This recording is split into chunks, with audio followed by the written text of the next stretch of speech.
Tammy's blog there as well, dallasvoice.com. And thank you, everyone, for listening and or watching today. Remember to subscribe and click like on YouTube. Up next on WCPT 820 is Chew's Views with Richard Chew on AM 950 Radio. It is the Matt McNeil Show. Stay tuned after that for Native Roots Radio. And then at 10 p.m. Central, Step into the Unknown with Greg Bakken on Ghost Box Radio. Also tune in to their special holiday Halloween broadcast this Friday at 7 p.m. And until this time tomorrow, keep it queer, America. Keep it queer.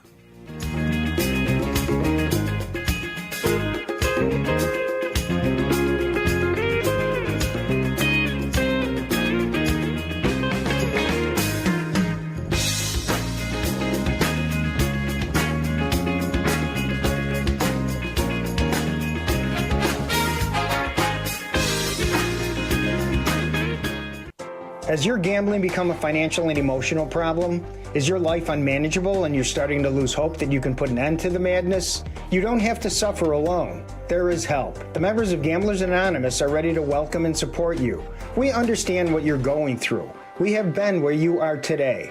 Please visit our website at www.gachicago.org and learn more about how your life can get better. That's www.gachicago.org. After my wife died, I felt like I lost everything, including my love of fishing. But one day, my granddaughter called, and I realized I still had a lot to look forward to. I got referred to a psychiatrist who explained depression can happen to anyone. Getting help doesn't make me weak. It makes me stronger.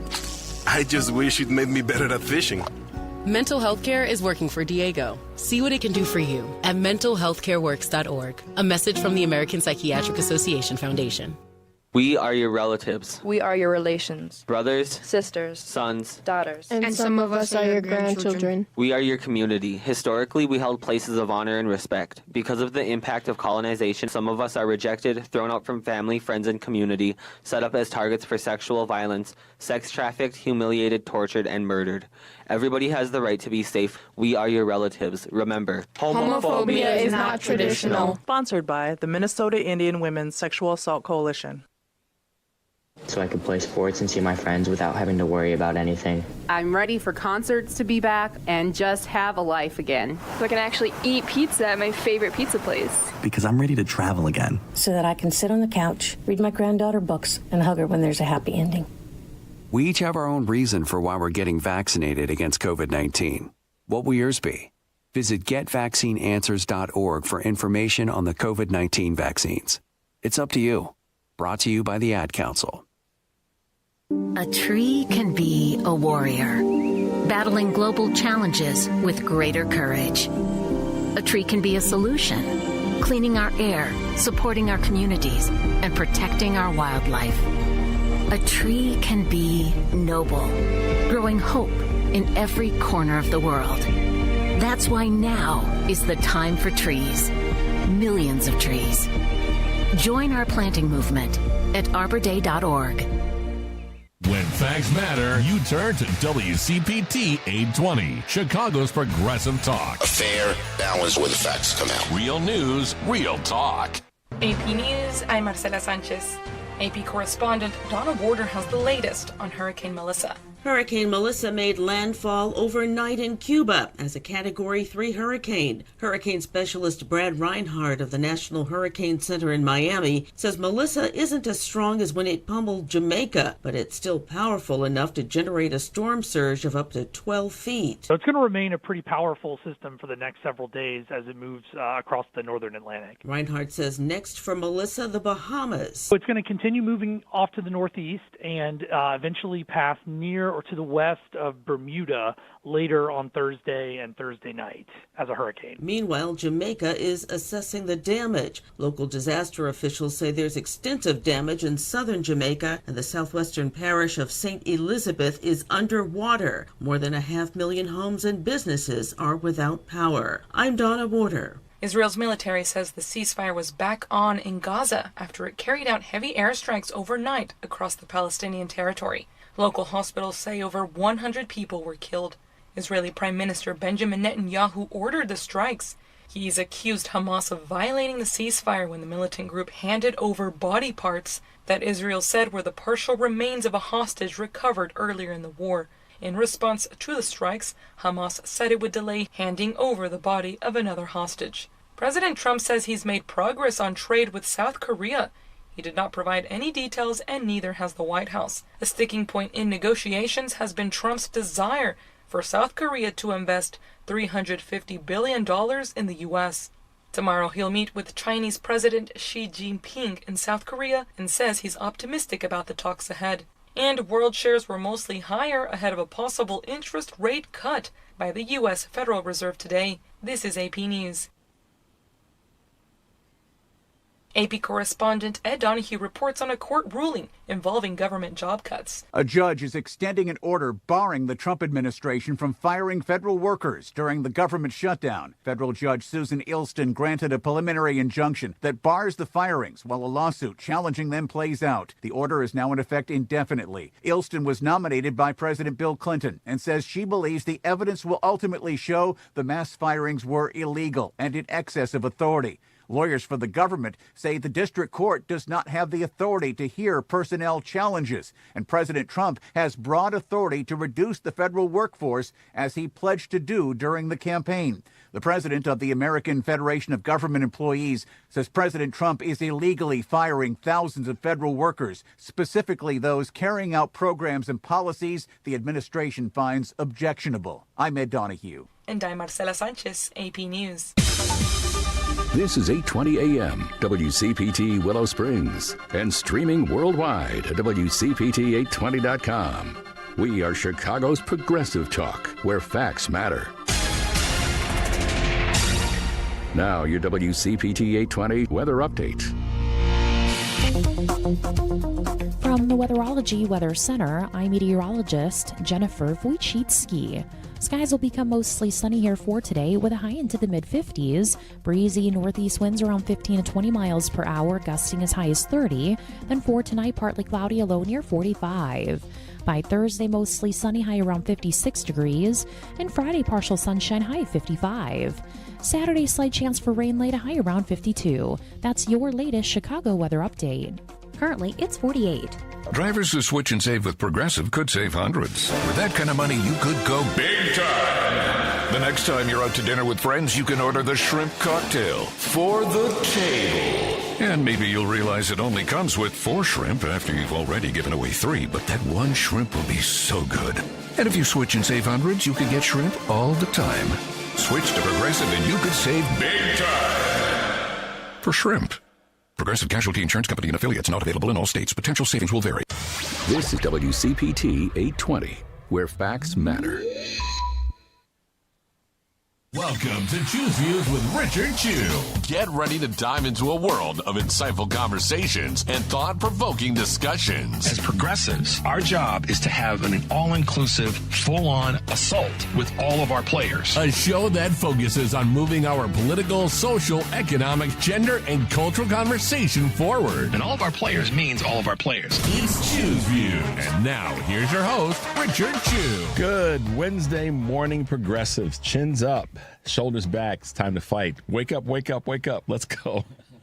We're all just chugging through this morning, getting going. Welcome to the October 29th, 2025 edition of Choose Views, 773-763-9278.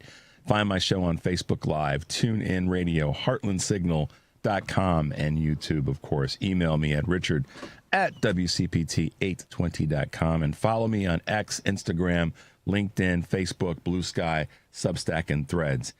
And shout out to my man Henry, who's rolling with me this morning. We're both like, yeah, let's get this thing going, y'all. Catch all of our shows by subscribing to our WCPT podcast on Apple Podcasts, Spotify, and iHeartRadio. There you can get Choose Views featured interviews, Joan Esposito, live, local, and progressive, the great Patty Vasquez, the big picture with Edwin Eisendrath, Out Chicago, and all of our other shows. And, make sure you're, with Patty, she's driving you home with that late afternoon, early evening show. So driving home with Patty Vasquez, of course, the big picture, Out Chicago, our other shows and interviews. And, make your way over to our heartlandsignal.com digital platform. I'm telling you, there are some great clips that are there today. Minnesota Governor Tim Walz really kind of giving the business to Kristi Noem on some of her theatrics and the ads that they're running, to pay $50,000 or to provide $50,000 student loan forgiveness as a recruiting tool for ICE, while the state and many states are just looking for nurses and teachers and people to help run food banks. They're trying to recruit people to snatch people. So he gets after her in that space. Pennsylvania State Rep and DNC Chair Malcolm Kenyatta, and his interview with Patty is a really, really good one, why he got engaged in politics. And then one that's really, I'm sure, really got some people in Ohio frustrated is that Ohio State Senator Terry Johnson, Republican, is introducing legislation to allow people as young as 19 years old to legally purchase handguns. That's a recipe for disaster, which kind of supersedes some of the federal legislation. So these are all clips and stories that are over at heartlandsignal.com. So check them out. And as I say, always share them with the people you care about. On today's show, we will have some local and some regional and some national. How about that? Maya Solis, who will be with us this morning, talking about a great event that's coming up this weekend here in Chicago, which is the race Carrera de los Muertos. I want to check that out. We'll have her with us in the 6:30 hour. Our good friend Kurt Mullett from Hoosier Blues 63 will be joining us at 7. And Kristen Crowell from Fair Share America. We haven't talked to Kristen in a few weeks, certainly since the shutdown. So definitely want to get her thoughts on that and what's happening with some tax concerns. So we'll dig into that when Kristen's on. So stay tuned for our wonderful guests who will be joining us this morning. And, Kristen's, she's been doing a lot of work this past 6 months, the bus tour and all that. So we'll get into that as well. And Kurt's got some things to say about a few things. But right now, check this out, progressives. Do you know that when doctors are being prepared for war, they send those doctors to hospitals in black communities in particular? Because the type of trauma that those doctors are going to experience in war-torn countries, that's the type of trauma they're going to see in black communities. Understand the logic here. Disinvestment, trauma, crime. Investment, healthy, whole, and safe. I want healthy, whole, and safe. And that requires me to invest in those communities. The Sustainable Community Schools model is the model for the future. Remember, we're coming out of an era of privatization, school closures, the dismantling of the workforce.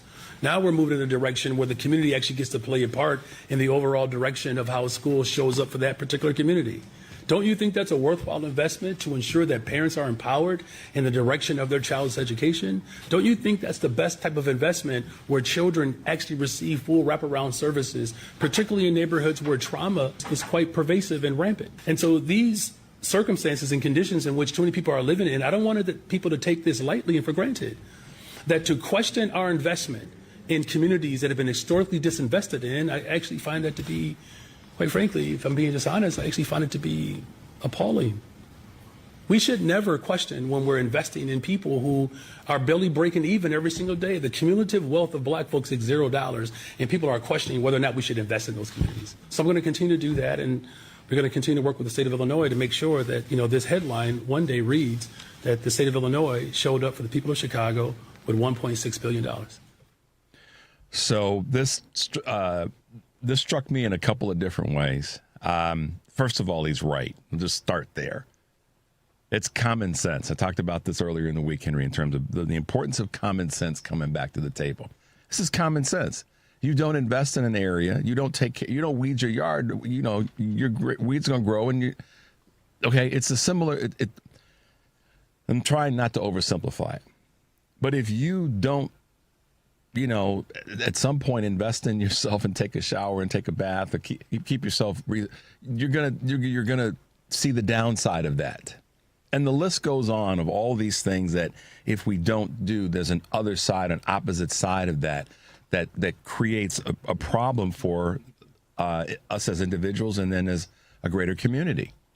So to then criticize that investment is appalling. It's insane. And Mayor Johnson is standing strongly in the void. And I know there's some people that listen to this show and follow our work that think that I'm crazy for being a supporter of what he's trying to do. See, the key thing is I'm a supporter of what he's trying to do, which is to make Chicago an even greater place. With all of its foibles and issues that we have, name me a city in the country, blue city or red city, for those who are MAGA or those who are GOP trolls or whatever, or folks who are centrist Democrats. Name me a city in the country that there are no problems. I dare you to name it and tell me they have no problems. And you know you'd be lying if you said it. So don't even make yourself crazy trying to think of what that city is. It doesn't exist, because that would be like saying, name me a person that doesn't have any issues. I got issues with members of my own doggone family, and I love them to death, Henry, but sometimes I don't like them or what they do. But that's part of us trying to find a way better and a way forward. Mayor Johnson is trying to do that. And investing in, it's so funny how I hear people, and there's some local media people and those local media outlets that need a talking to. And one of them's a print form of media. But every time you turn around, they got something negative to say about political leaders in Chicago, but they don't say a damn thing about some of the suburban leaders. I've watched closely. But so by contrast, these folks that are criticizing want to criticize everything without solutions to a better way.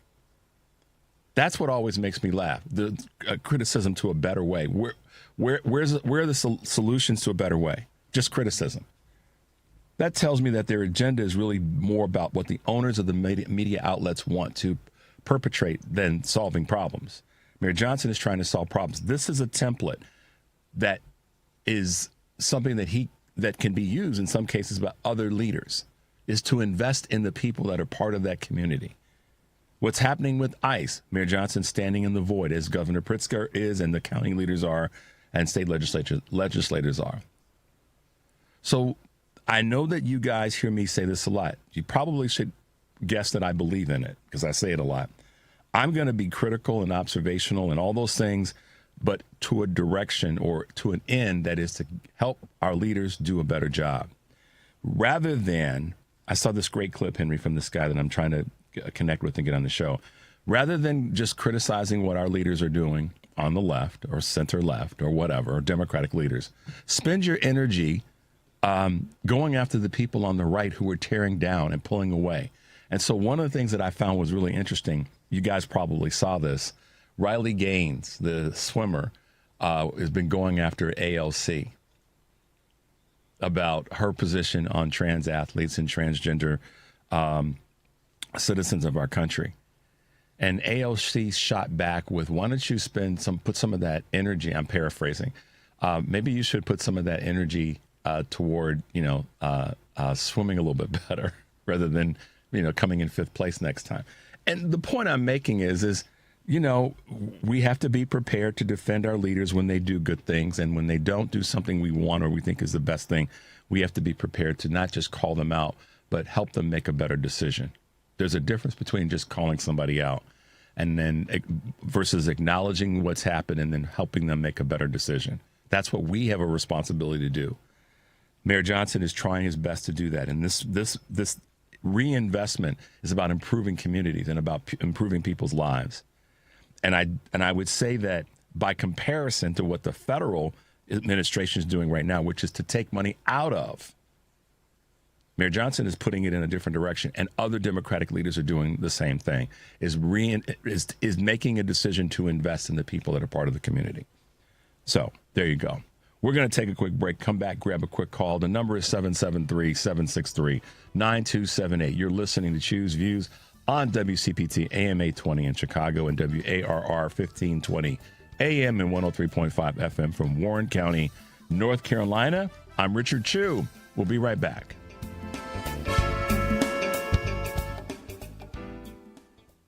This is a WCPT 820 Heartland Signal News Minute. In a recent interview on Driving It Home with Patty Vasquez here on WCPT, Democratic National Committee Vice Chair Malcolm Kenyatta made the point that Donald Trump's weak standing with American voters is demonstrated by the 46 special elections that have been held in the United States since Trump's second term began in January. Of the 46, we've overperformed in 45 of the 46. What? On average by 14 points. By 15 points, excuse me. I want that percentage point back, get okay? That. Yes. 15 percentage points. And we've won 43 of the 46 special elections. And that is hugely significant, but I also think it's significant for where we've been winning those elections. They have been all across this country. They've been in red states, in blue states. They've been for races for mayor, for Senate seats. For WCPT 820 and Heartland Signal, I'm Andy Miles. This is WCPT 820, where facts matter. Welcome back to Choose Views with Richard Chew. Hey, progressives, welcome back to the show.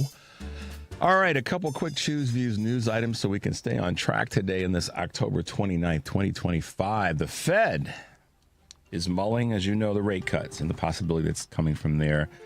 This week, more likely to be a highly unusual one in this conversation.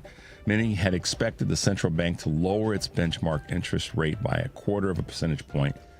But with the government shut down since October 1st, no official employment data has been released. The Fed is probably going to be flying blind for a little bit because they're not quite sure what this impact's going to look like. The longer the shutdown goes on, the less confidence that I have in reading the economy appropriately. And that's coming from the Minneapolis Fed President, Neil Kashkari. Cigna to end drug rebates that critics are likening to kickbacks. Cigna plans to stop collecting prescription drug rebates, according to what the company said earlier this week, ending a controversial practice long derided as opaque to costly customers. Excuse me. The insurer will begin phasing out the rebates in 2027 under the current model, which is a $365 billion business industry-wide. Pharmacy benefits managers facilitate between drug makers and insurers, and we talked to some professionals about that in the past. After a prescription is filled, the PBM receives a rebate that critics liken to a kickback because it can assure favorable drug placement. Rental market tilts to tenants as price growth slows. The rental market is shifting in favor of tenants, a dynamic that's expected to persist in 2026, according to the Wall Street Journal. Rents are rising at the slowest rate in years as an excess of inventory remains on the market longer than anticipated, prompting landlords to offer incentives such as months of free rent and free parking. Another factor pressuring rents is the elevated unemployment rate of people between the ages of 20 and 24, which has resulted in some would-be renters returning home to live with their parents. Food insecurity is surging, fueled by this government shutdown. As the government shutdown enters its 5th week, that's hard to believe, 5 weeks, the number of civilian federal workers not being paid has swelled to 1.4 million, more than the 830,000 still receiving a paycheck. Hunger relief operations are responding, but point to a broadening food insecurity created by the impasse. While labor unions have urged the workers to apply for federal food stamps, the Trump administration announced this past weekend that the Supplemental Nutrition Assistance Program, or SNAP, is set to run out of funds this Saturday. And last but not least, Lululemon is partnering with the NFL to sell apparel. Lululemon isn't just about yoga anymore, continuing its expansion into pro sports.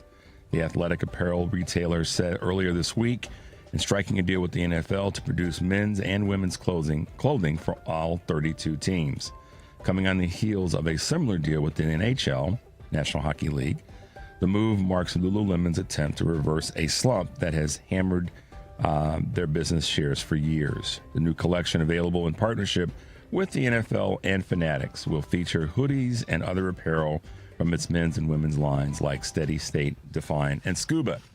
So for those who are those fancy wearing clothes people when it comes to working out. There you go. But if you're a football fan, I guess that plays well as also. So, guys, there you go. A couple of Choose Views news items this morning. So let's grab a couple of quick calls before we get to the bottom of the hour. Let's go to Pam. Hey, Pam, good morning and welcome to the show. Good morning, Richard. Good morning. First and foremost, Richard, I just want to say let's look out for our children and neighbors with what's going to happen on the 1st. So that just came to me. So let us all be aware and be kind and do whatever we can to help lessen this blow by this adjudicated sexual abuser. Judge Kaplan said that what he did was tantamount to rape. So I don't think calling him a rapist is out of order. Yeah. And that's according to what the judge said. Correct. Richard, you're a businessman. So I want to go back to when you talked about Mayor Johnson and the disinvestment in black communities, which happened over years, happened under Rahm as well as Bailey. And people really need to understand the effects of that. But I'm going to focus in on what would be the reason you'd want to remove and close down mental health services. See, that's cruel. And that's just one, because I know I don't have a lot of time. But so that's what the mayor is just trying to restore and invest in our communities like they invest in the Loop area, downtown, as well as the North Side. And people just need to do the research and not listen to local media on that. Richard, you're a business person. So the mayor has proposed a budget. Yep. The head tax. There's debate on both sides. The governor opposes it, says it's a job killer. So my question to the governor, and I've called his office, then what? If we need to raise revenue, corporations aren't paying their fair share of taxes, then, Richard, what are we going to do? Yeah, and I have conversations with folks about this in terms of raising taxes. And it's always a tough, slippery slope because see, this is why, God, we need a lot of time to talk about this, Pam, but I'll try to give you the quickest that I can. Corporate tax rates, I'm going to say this as a pretty blanket statement that'll save us some time, need to go up, particularly with the reason that corporate taxes have been held down is because they would rather donate to politicians, left and right, to keep the tax rates on those businesses down, rather than sharing that wealth with the employees of the companies, so that they have more resources. Meaning the individuals that work for businesses. That's how it should work, in my opinion. But we have so much money in politics on all levels that blocks legislation that would allow a higher tax rate for corporations. So that's my very watered down, by design because of time, observation of this. The nuts and bolts of the mayor's budget as it relates to the head tax and the tax on businesses, it's unfortunate, but someone come up with a better solution to help us move forward. That's it, Richard. That's all I ask. Okay, if the corporations aren't going to pay more, then what? Because what I hear them asking for is more cuts on services to families. That's what I hear when I hear Governor Pritzker, and I support him, overall. We're going to disagree. But I have to push back. Yeah, we're going to support each other. We're going to support our leaders, but we can disagree about how certain things get implemented. Just because he's governor doesn't mean I'm not going to disagree with him. And you're a billionaire. Corporations need to pay their fair share. You talk to me about how. And for the companies that don't want to be here because of a head tax or won't come here, then don't come here. But I suspect they'll still come here anyway, Richard. Because of the environment, the work environment, the people that are here, all those other reasons why. They know they should be paying. Here's the thing, Pam. This is like they know they should be paying more in taxes. They have to sit back and go, wow. And so they laugh all the way to the bank and to the shareholders meetings. And right? I wonder sometimes, and I don't want to be overly cynical about it, but I wonder how many of those same businesses support this federal administration, who is actually making it more difficult for them to operate because of the tariffs. Okay. And so if you have a tax rate that's got some consistency to it, you can plan for that.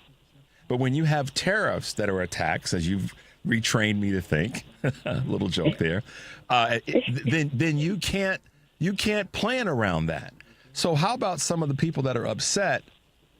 Ask the question: did you support this administration, or did you vote for this administration? Because if you did, you voted for your own, pain.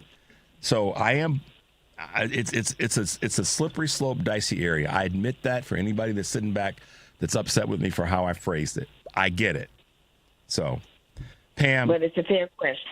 It's a fair question. Lastly, yes, with the Democratic strategists that I hear on WCPT and also on some of the other independent news sources I listen to, I just want them to be careful with what they're saying, because I heard one say that negative ads don't work, and then they said you have to tell people what you're voting for.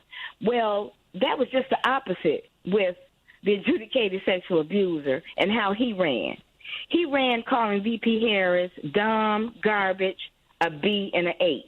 Yep. That's the slang term. Yep. He ran on that and many more negative things. So, and didn't talk about much about what he was going to do, but lied.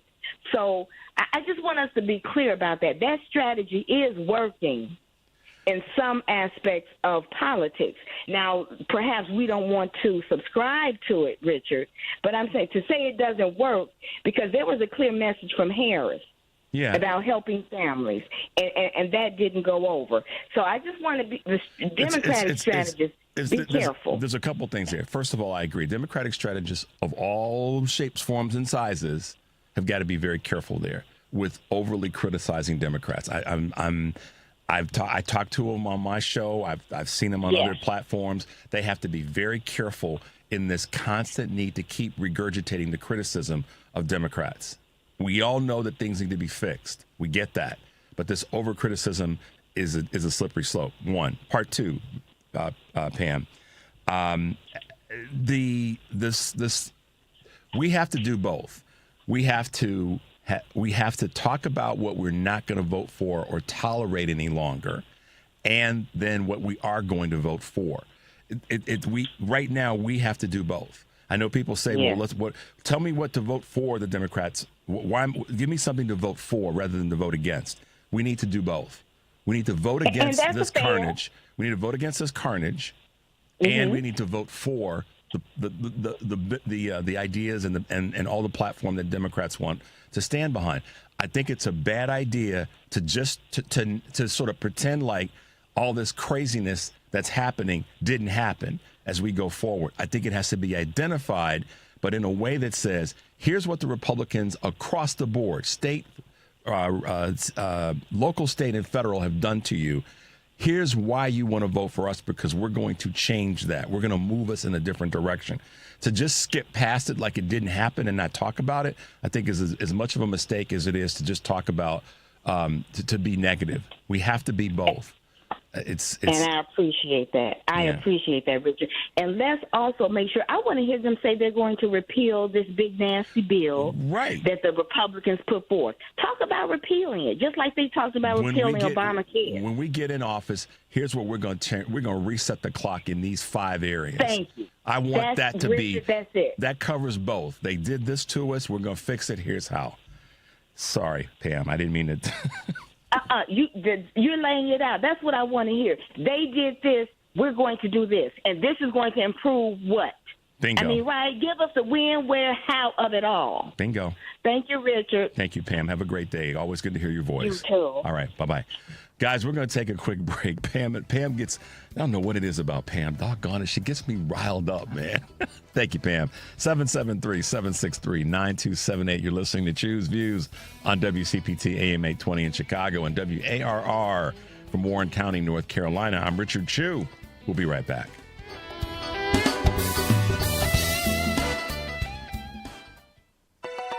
Check up on health with Chris Whitting. Atrial fibrillation is a common cardiac arrhythmia. Cardiologist Sean Heffron from the Center for the Prevention of Cardiovascular Disease at NYU Langone Heart led a study to see if exercise can prevent AFib.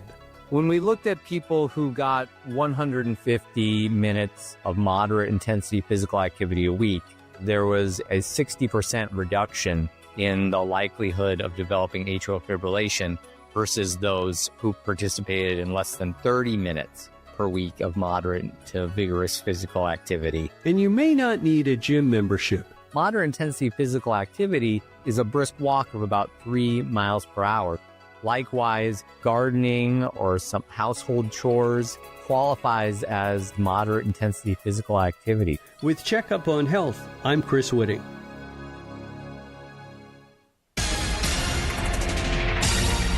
You're listening to WCPT 820. Here's the latest Chicago weather update.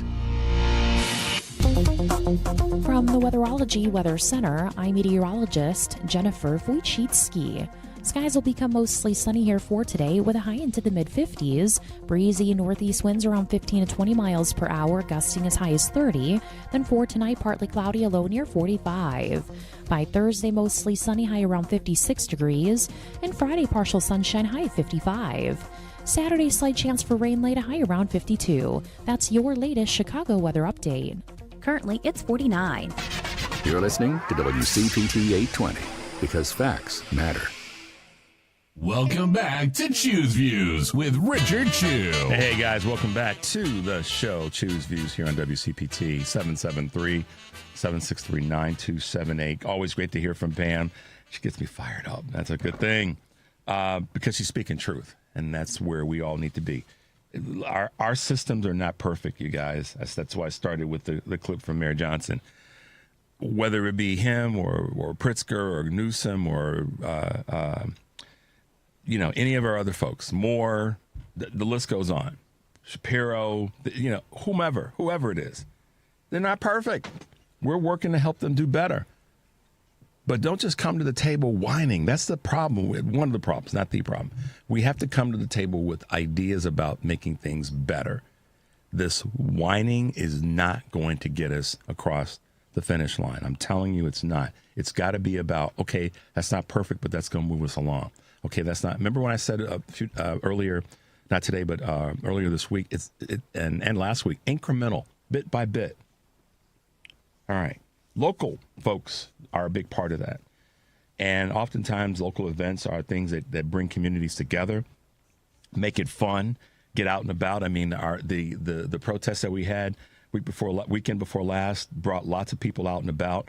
And when we've got people who are doing that and creating those events and sponsoring those events, I always like to do my best to highlight and sort of amplify when something's going on. And right here in Chicago, the executive director of UNO is putting on yet again one of the great events here in Chicago, now in its 18th year, Carrera de los Muertos. If y'all know what that means, I don't know. Let's see if anybody knows. Race of the Dead. With us this morning is executive director Maya Solis. Good morning, Maya, and welcome to Choose Views on WCPT. Good morning, Richard. How you doing? Good morning. Are you out for your morning run already? I'd be lying if I said yes. It's been a very busy time this year. I'm glad to have you with us. Your event is become part of our community, an important part of the Chicago community, specifically the Pilsen neighborhood. For those who know where Pilsen is, if you live in Chicago or if you've been to Chicago, whether you're a suburban visitor or from another state or community, it's probably, I would say, and Maya, you can help me with this, probably one of our most impactful Latino Mexican communities in the city of Chicago. Certainly. And I'm a little biased because I'm born and raised from Pilsen. So I would say tell the listeners that absolutely one of the most vibrant, one of the most cultural communities in Chicago. We have beautiful murals. We have the Museum of National Mexican Art. So I'm so excited that Carrera is a 5K that takes place in Pilsen. And like you mentioned, we're going on its 18th year. And you also mentioned, the community and coming together. This is our record number. We're nearly close to 8,000 participants. And what's amazing about this, we're sold out, but Yes, this is the first time we sold out 2.5 weeks before race day, which I feel like is a testament of our community coming together. Not only is it runners, elite runners, everyday runners, but it's a lot of families. It's a lot of walkers that are running and walking in honor, as we mentioned, Carrera de los Muertos, Day of the Dead, to keep the memory of their loved ones. So they're walking in honor of their loved ones who have passed away, which is the tradition of Day of the Dead. Yeah, it's a beautiful event, and broadly speaking, the celebration of Day of the Dead, and it's also with this race. It's exciting that when I was looking at some of the information, thinking, oh my gosh, they're going to have that number of people on the first week in November. And runners, typically like it when it's a little cooler, not stupid hot. So if we get lucky and it's dry, I remember when I ran a lot, way back in the day. I mean, so people say back in the day, I'm like, let's add a couple of ways to that. But way back in the day, when I ran a lot, I preferred it when it was a cooler run than a hot run. And so as long as it's dry, Friday, Saturday, Sunday, that's going to make for a good absolutely. A good run.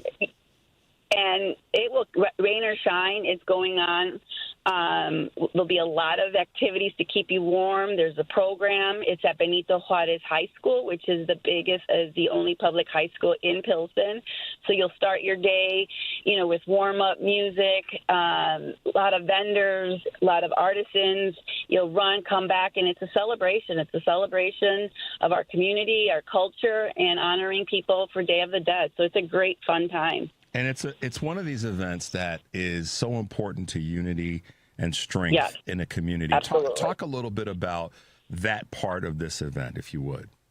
Yeah, I'm honored that it's sold out. It's a little nerve-wracking what's going on, but I feel like this is a way of, our community, whether our first, second, third generation residents, Latinos that are coming together, and they're running and participating in honor of some that may be too scared to do. So I'm happy we're having record numbers. It's a testament of the unity and community that we have. What, as it relates to the current climate that we're in, and we can't avoid this part of the conversation, and let's not be silly enough to think that only Latino and Mexican brothers and sisters are running in the race. We know that that's not the case, but we do know that there's going to be a disproportionate amount of folks that are from the community that are going to be there to support all of the runners. Yes. And we have a lot of suburbanites, and we have people from other communities of Chicago coming in. So we welcome this to be the hub of where you get to celebrate Day of the Dead. And that's the focus rather than, when I think about this, one of the things that came to my mind a week or so ago is the safety for the community that's going to, the broader community. Safety in numbers, yes. With this conversation around ICE. And, my first thought was just, hoping that everybody that's going to be a participant is going to feel safe. And I guess that's a part of that's the broader strength of the community coming together, right? Yeah, and that's why I mentioned that I for a lot of us, this is a way to honor people who are afraid of our community, of our immigrants. But that's why I was so happy that we are sold out, that's strength in numbers, community. And not only that, even though we're sold out, I'm excited that, the participants that are going to be running or walking can then support the local businesses in Pilsen. That's probably another way to support the community is right after. We have some local businesses that are offering some promotions or discounts if you're running with your shirt, your medal, or your bib, but not just for the participants, but for the tourists or the visitors that are coming to celebrate. Make sure to support the businesses. That's always important when there's an event going on, is to make sure, if you can, before and after, during and after. But the other part is, if you're new to a community that's holding an event, and I say this across the board, make a point of learning something about that community so that you can go back after the event and support these businesses, because that's one of the most important parts. When people ask, well, what can I do to be a participant in the African-American community? Well, I say, well, go spend money with the businesses. Yes, I love it, Richard. Go spend money in Pilsen. Go visit the community. Go support our event. And speaking of money, too, for the people that are running and did get a bib, and the proceeds go back to the community. This is UNO, and we support girls programming. For many of our girls in middle school, they'll be doing their first 5K. Wow. So it's a bigger, holistic picture of getting, healthy girls, confident girls. So it goes right back to the community. So it's a win-win.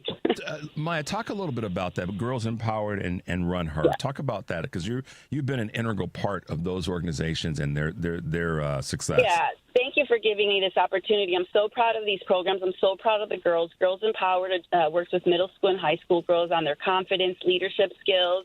We provide, post-secondary options, whether it's trade or college. We believe you can't be what you don't see, so they're exposed to professional women that look like them, women of color. And then our Run Her program addresses the girls from, mental health and physical health, because, girls that are healthy from the inside out. And the confidence that they get when they cross the finish line last year was our pilot program was amazing. And then they influence their families. So some of our girls are now going to be running with their parents and their families. So it's extending cross-generational. So I'm really proud of our programs at UNO. Well, and you should be, because of that. What goes to my mind when I think about programs that are strengthening our young folk, whether they be young boys, but certainly young girls, is that to what you said. If they can't, it's hard to be it if you can't see it or don't see it, or even know that it might exist. And from a purely developing leaders for the future, this is a tool, a resource is maybe a better word, for us to all kind of lean into and be a part of. So 18 years, or 18. Yeah. So talk about what that means to you, though. I mean, this is something that, anything you do for 18 years takes a lot of strategy. It takes a lot of planning. It takes a lot of organizing. I've been running it just as, I grew up in Pilsen. I've been running it for maybe, I would say, 15 years. The last 2 years in my role as executive director, I haven't been able to, because I have to work behind the scenes and I've got some FOMO. But, a testament to our race director, his name is Carlos, and he developed the race, and it's just grown. I remember the first year he shared that it was from 500 runners, and to have it grow to 8,000 is amazing. And believe me, we still had people on the waiting list. We're a small team of like 4 or 5 people and a bunch of dedicated volunteers. Shout out to the volunteers. We're looking to expand if we can, but, people supporting this organization, people supporting Carrera, hopefully we can get there. But I'm so proud to see it grow to 8,000 with a small team and dedicated volunteers. So as we wrap up, I want to ask you this question. Well, actually, 2 more questions regarding what. How do I want to put this? What is your vision for the future of UNO, and what you want to see accomplished by the organization? I would love to as long as the school has girls and youth, and middle school, that's a very pivotal age. I would love to see our programs in all schools. We're in Pilsen right now. We're in a couple in the east side Chicago, but I would love to expand to all schools. I would love to see Carrera grow to 20,000. It's a way to showcase our community, our neighborhood. Like I mentioned, the Pilsen, there's a sense of pride that you could take the girl out of Pilsen, but you can't take Pilsen out of the girl. I'm proud of the community. Youth is very important, and after-school programming is a critical time for our young people. And so, middle school is a trying age. There's mental health issues, but we want to help each girl, each youth. So I would love to expand across the city, throughout the state. So, sky's the limit. That's exciting. Maya, it's been great having you with us for this brief bit this morning. I wanted to make sure we had a chance to chat about the upcoming event. I know it's sold out, so people can't, they can't register now, but they certainly can. They can support and cheer, and then they can support the businesses. Yes, that's the big takeaway. Benito Juarez Community Academy is where everything is going to kind of get warmed up and get going, and just for those the start and the finish. And the finish. The start will take. Start and finish is there. Okay. So for our listeners, the address of the school is 1450. Basically 1450 West Cermak. That's where can't miss it. What's that? I said you can't miss it. You can't miss the music and all the people. So, yeah. It'll be colorful. It'll be a lot of fun, and it'll be a lot of great energy. How can folks find you? They want to get involved. What should they do? They can visit our website, unochicago.org. Fantastic. Maya, thanks for being with us this morning. We really appreciate it. I'm glad I was able to kind of have you on for a bit to chat about the upcoming Absolutely. wonderful Thank race. You're very welcome. Talk to you soon. Love your show. Thank you so much. I appreciate you. Have a good day. Okay, have a good one. You too. Bye-bye. Bye-bye. We'll take a quick break. 773-763-9278. You're listening to Choose Views on WCPT AM 820 in Chicago, WARR 1520 AM and 103.5 FM from Warren County, North Carolina. I'm Richard Chu. We'll be right back.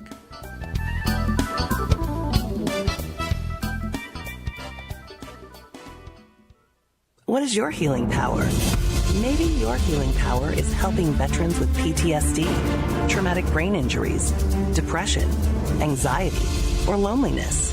Is your healing power a simple, heartfelt letter or being a volunteer? It is estimated that over 500,000 current warfighters will return from service diagnosed with PTSD, and 22 veterans will commit suicide every day.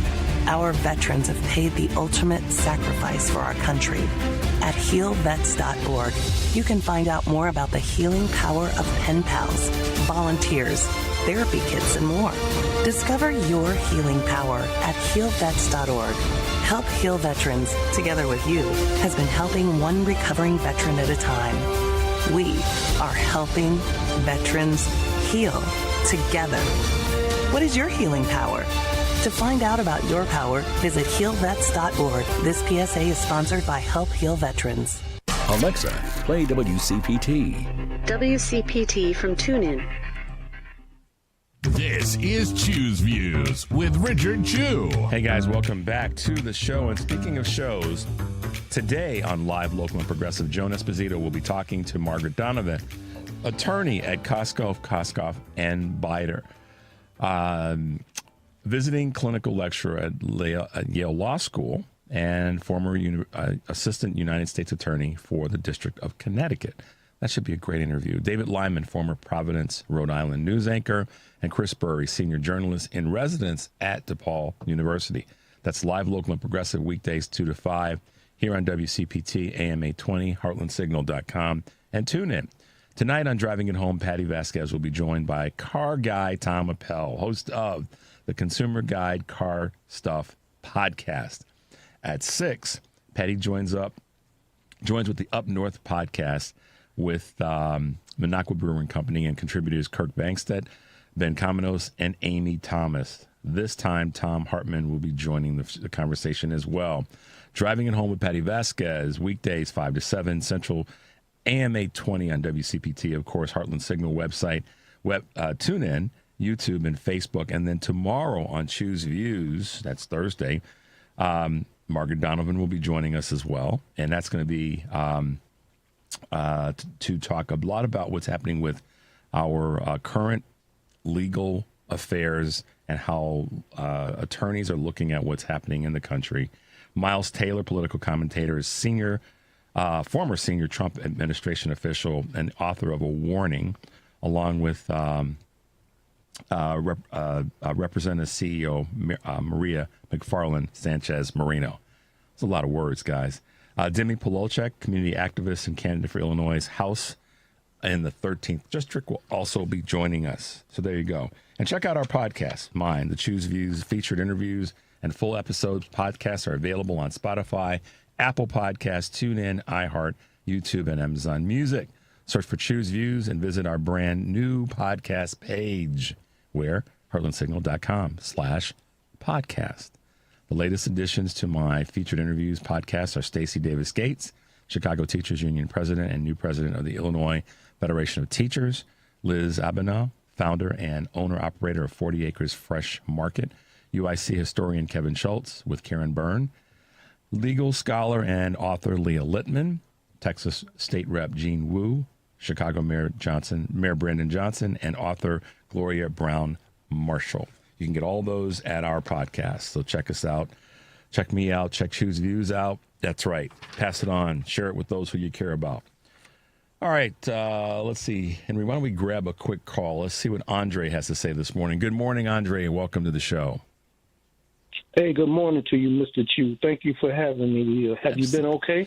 I've been great, Andre. I am like the rest of us. We are in this fight. We are, as my father used to say, put your dukes up. Got my dukes up, got my chin up, got my shoulders back. So I'm doing good. And I want to, thank you for taking the time to give us a call this morning. Yeah, absolutely. You always worthy of my time. I don't have a problem with it at all. So I wanted to say this and put my 2 cents in here. I feel like whether it's the city, the state, or the federal government, there should always be a hiring freeze and a wage freeze until the budgets are balanced. I think it's kind of unfair for you, me, and the rest of the people to have to keep coming up with money, Mr. Chu, while they're going and getting their cost of living increases and everything else. There's nothing, even though the unions negotiate these things, collective bargaining, you just can't keep getting blood from the turnip. And that's how we get into this whole, the mismanagement, whether it's the state, federal, or the local governments. It's mismanagement. That's what I want to say about those taxes and stuff. Now, my main point, Mr. Chu, is I called because we have spent a lot of money on going to these celebrities, movies, and buying their likeness for our kids, buying toys that look like them, the superheroes and stuff. Mm-hmm. Well, I take issue with Arnold Schwarzenegger because the very country that allows Arnold Schwarzenegger to get to where he's at, he wants to deprive the other people the opportunities to get where he is. Why do I say that? Because he's actively been campaigning against Governor Newsom about that redistricting map that had taken place, and he says that 2 wrongs don't make a right. So if he understood the redistricting, they're trying to usurp your voting power and take your right to make your own decisions and get your representatives to do for you. So I despise him for that because I know for my 3 children and me through the years, I go all the way back to the Terminator, and we've watched all of them. And we bought little Terminator toys and trucks and things. So these celebrities oftentimes get to the point where they figure they're invincible and they above the same circumstance that allowed him to get that way. And see, this country wanted I shouldn't say the country, but the Republicans, they wanted to change the Constitution to allow Arnold Schwarzenegger to run for president because he's not a natural-born citizen here. Yeah. And so this country has been good to him. So I think that when it comes to celebrities, if you're not going to do nothing to help the people, then just stay out the way.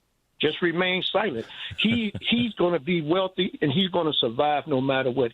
Schwarzenegger don't need no SNAP benefits or nothing. So he should have just stayed out of it and allowed the people to vote the representative they want in there. That's illogical. 2 wrongs don't make a right. It appears to me, Mr. Chu, that he's not aware that the man that Abbott wanted to take away those people's voting rights. Yeah, and he should have. Yeah, so I'm just saying that he should have been an advocate for the change when he's seen that it was provoked by what Abbott did with that redistricting.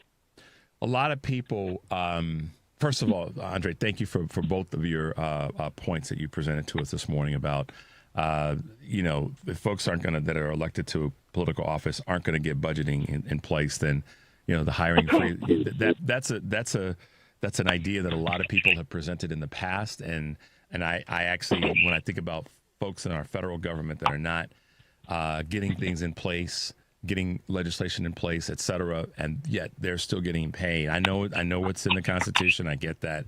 But it does create some huge further disparities for everyday folk in the country. As it relates to celebrities, I kind of go with hot and warm with that's the same thing. Warm and cold. Help me out, Henry. Cold and hot. Thanks, Andre.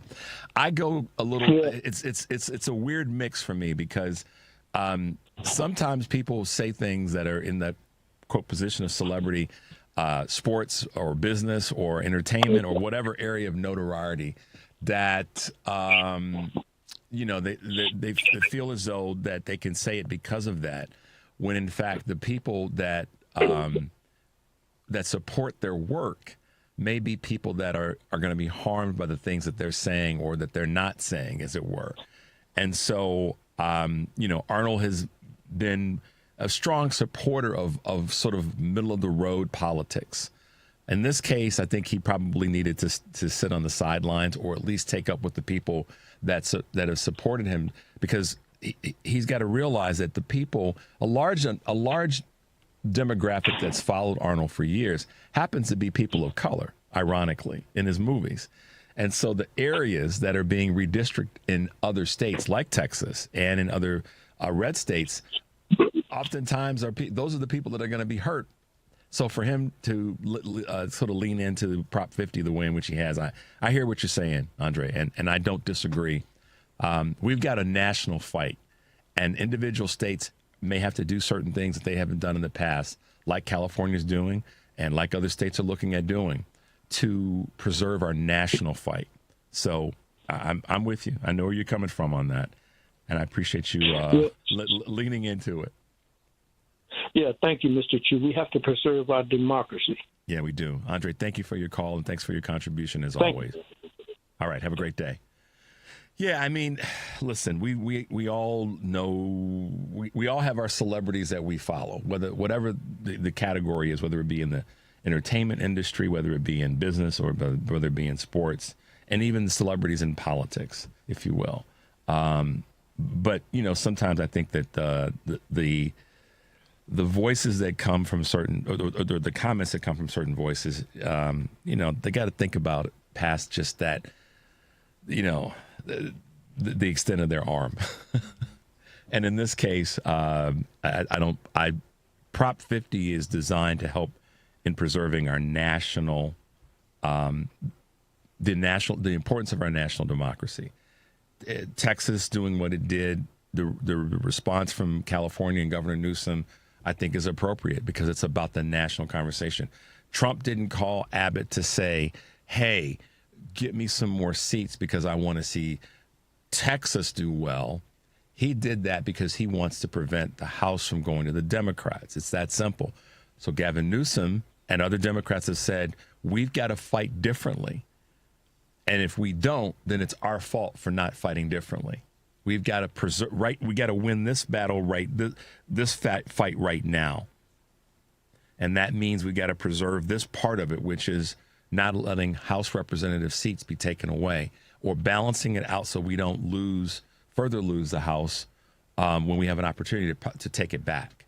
So that's where this conversation needs to be. And I would hope that someone like Arnold would see it that way. Maybe he doesn't, but he's not the only one. So our role, our responsibility, this is where we have to step up and speak to our leaders and say, do what you got to do for us to win this battle. Okay, that's how we have to approach this right now. Do what we have to do to win these incremental battles, these incremental, fights. We win these incremental fights, as I said earlier this week, and I've said it before. Those are important because what it sends a message to the other side. One, it also sends a message to our side, to the people that may have been on the sidelines and not participating. Is that we are winning these incremental battles. So let's keep that momentum going, inch by inch. All right, there we go. Thanks, Andre. Let's take a quick break, guys. Top of the hour. You're listening to Choose Views on WCPT, AM 820 in Chicago, and WARR in Warren County, North Carolina. I'm Richard Chu. We'll be right back. Hey, it's the Paulacious One. I'm up on the transmitter trying to power us up so you can hear us on 820. But if you can't hear us on the radio, you can also hear us on heartlandsignal.com, Spotify, iTunes, TuneIn Radio app, and SoundCloud.com/WCPT820. It's the Sports Cubicle, 9 p.m. on Sundays on WCPT. Whoa! The Sports Cubicle, Sunday nights at 9 p.m. on WCPT 820, where facts matter. Picture this. You're halfway through a DIY car fix, and boom, you're missing a part. But it's okay, because whatever it is, it's on eBay, and it's guaranteed to fit every time. eBay. Things people love. AP News, I'm Marcela Sanchez. South Korea's leaders say they've agreed with the U.S. on a $350 billion investment package. The package will be divided into $200 billion in direct cash payments and $150 billion in shipbuilding investments. U.S. tariffs on autos will also be lowered to 15%. Israel's military says the ceasefire was back on in Gaza after it carried out heavy airstrikes overnight across the Palestinian territory. Local hospitals report more than 100 people were killed. Speaking to reporters aboard Air Force One, President Trump defended Israel's decision, saying Israel was responding to Hamas killing an Israeli soldier. They killed an Israeli soldier, so the Israelis hit back, and they should hit back. When that happens, they should hit back. Hamas has denied being involved in that deadly shooting and in turn accused Israel of violating the ceasefire deal. The Federal Reserve is expected to cut its short-term rate today. AP correspondent Donna Warder has more. The Federal Reserve is expected to announce Wednesday that it's cutting its short-term borrowing rate for the second time this year, but it'll do so without some much-needed data. Because of the federal government shutdown, September's jobs report, which was supposed to be released 3 weeks ago, is still postponed, and October's hiring figures, to be released November 7th, will also likely be delayed. The Fed had said it would likely implement rate reductions in October and December in an effort to shore up growth and hiring. But if job gains pick up soon, the Fed may not detect the change. And if hiring rebounds after weak job gains during the summer, additional rate cuts may not be justified. Right now, the key rate is about 4.1%, which most Fed officials believe is high enough that it's restraining the economy's growth. Donna Warder, Washington. And world shares were mostly higher today. This is AP News. Elon Musk has launched Grokpedia, a crowdsourced online encyclopedia that the billionaire seeks to position as a rival to Wikipedia. And AP correspondent Haya Panjwani reports on the death of a Raiders football legend. Las Vegas Raiders legend George Atkinson has died at 78. Hard-hitting former Raiders safety who struck fear in his opposition, George Atkinson, died in Georgia. That's according to the Raiders, who didn't reveal a cause of death. Atkinson was a key part of the Raiders' Soul Patrol secondary in the 1970s. He helped them win their first Super Bowl. Atkinson played 144 games, mostly with the Raiders, and was known for his physical play. Atkinson's twin sons, George III and Josh, both played football at Notre Dame, with George Atkinson III having a brief NFL career that included a stint with the Raiders. He remained connected with the organization until his death. I'm Haya Panjwani. And I'm Marcela Sanchez, AP News. This is 820 AM, WCPT Willow Springs, and streaming worldwide at WCPT820.com. We are Chicago's progressive talk, where facts matter. Now, your WCPT 820 weather update. From the Weatherology Weather Center, I'm meteorologist Jennifer Wojcicki. Skies will become mostly sunny here for today with a high into the mid-50s. Breezy northeast winds around 15 to 20 miles per hour, gusting as high as 30.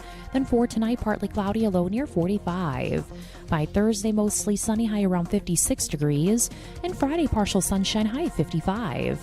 Saturday, slight chance for rain, late, a high around 52. That's your latest Chicago weather update. Currently, it's 49.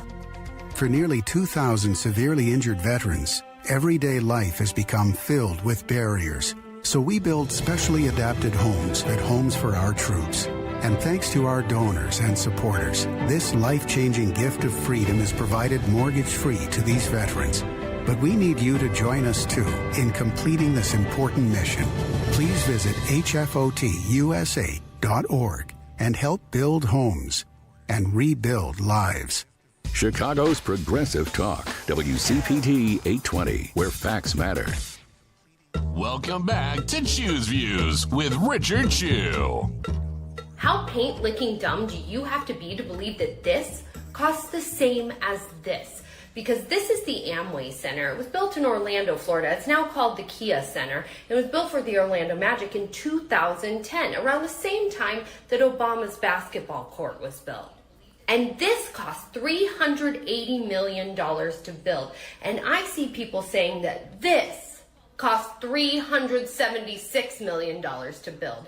And maybe you're one who's saying, oh, I'm not that dumb. Of course I know that basketball court didn't cost $376 million, but Obama did spend $376 million to do whatever he wanted to the White House. Well, Paint Liquor, you are wrong again, because that $376 million that was used on the White House while Obama was president was allocated in 2001 by Congress. That's right, going through congressional means to get the money. It was allocated in 2001 for huge infrastructure upgrades to mechanical, HVAC, plumbing, electrical, fire alarm systems, all of that.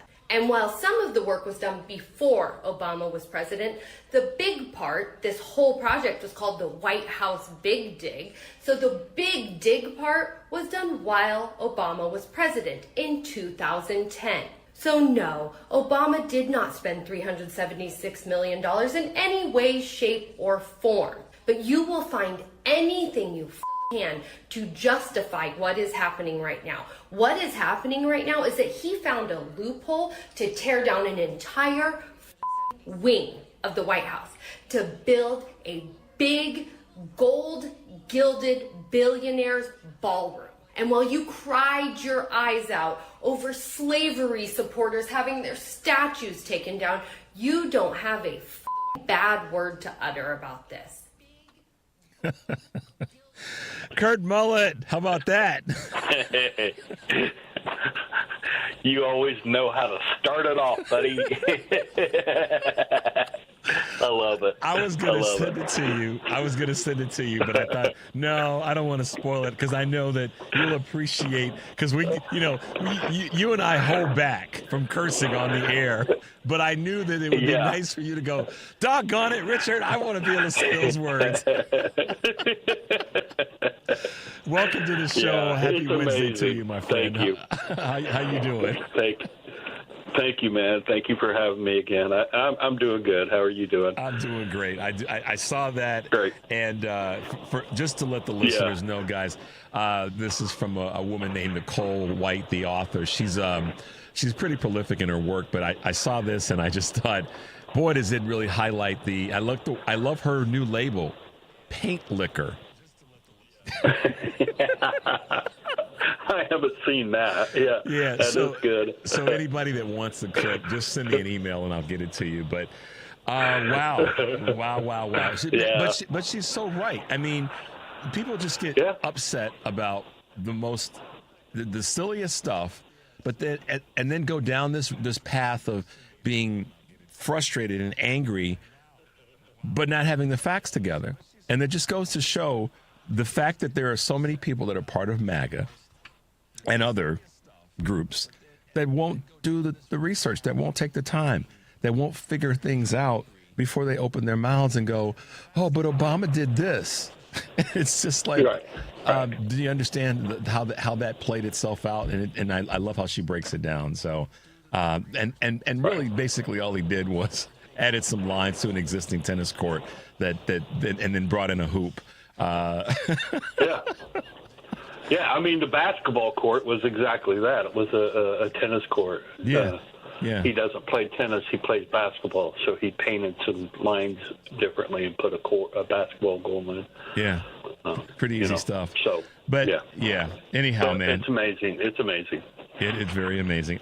So, Kurt, listen, this has been an interesting, and by the way, thanks again for having Blythe Potter on, who's running for Secretary of State in Indiana last week. She was great, and so much good feedback from listeners who emailed me and texted me about her, and to hear a young voice like that's getting in the mix and ready to fight and make some things happen for the state of Indiana. So thank you for having her as an invitee on the show.